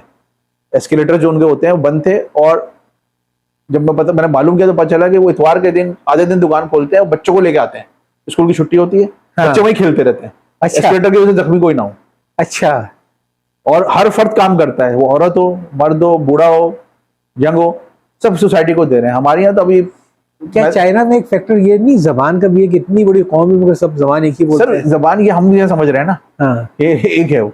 उनके भी डायलेक्ट अलग अलग है, उनके कल्चर भी अलग अलग है, हाँ। उनके रहने सहने का तरीका भी अलग है। मैं प्रिंटेड मटेरियल की बात कर रहा हूँ, क्या वो भी अलग अलग है? नहीं, वो तो देखिए जिस तरह एक मैंड्रियन उनकी लैंग्वेज है, तो हाँ। वो एक ही स्टैंडर्ड है, वो हर कोई समझता है। मगर जो सोसाइटी है उसके लिए मौके हर जगह गवर्नमेंट का काम है वो रखती है, और लोग मेहनत के आदी है ना। मेहनत लोगों को करना है, उनको पता है कि हमें मेहनत करनी है। सही बात है। बेनजीर इनकम सपोर्ट के भी मैं बताऊं कि जैसे आपने अब तो एक ऑर्गेनाइज तरीके से लोगों को लगा दिया कि यार आपने काम भिखारी बना दिया है। तो बस ये इसका अनपान देख लें कि पाकिस्तान से ही सारे दुनिया में आ रहा है कि जी भिखारी एक्सपोर्ट हो रहे हैं। तो ये हम सोसाइटी को जिस तरफ लेके जा रहे हैं सर, तो ये वही है कि हम अपनी शाख को खुद ही काट रहे हैं। सही बात है। ये गवर्नमेंट के सतह पे और जो भी पावर कॉरिडोर पे लोग बैठे हैं, उनको ये देखना चाहिए कि की जो है ना सर, वो है एजुकेशन और हार्ड वर्क। जितना सड़कों पे खाना खिलाते हैं लोग, अगर उतना उनको कुछ स्किल सिखा दें। वो भी लोग कर रहे हैं, ऐसी बात नहीं है। ये लोग हाँ। अक्सर इस पर बात होती है लोग जो है प्राइवेट सेक्टर में स्किल पे भी बड़ा काम हो रहा है। अच्छा, मगर देखें माशाल्लाह। वही बात आती है कि आप किसी को जबरदस्ती कुछ नहीं कर सकते। सही बात है, आपको जो सीख रहा है ना उसको भी एफर्ट चाहिए, सही है। उसको भी पेन लेना है, उसको पसीना निकालना है, तब वो सीखता है। हाँ, और वो शॉर्टकट कोई नहीं है हमारे कामयाबी का शॉर्टकट कोई नहीं है। हमारे यहाँ ये है कि शॉर्टकट चाहिए लोग। जी, बहुत मजा आया आपसे गुफ्तगू करने का, और मेरा ख्याल है गुफ्तगू इस तरह जारी भी रहना चाहिए। शुक्रिया, तो याद चाहता हूँ जनाब, शुक्रिया था। अल्लाह हाफिज। जज़ाक।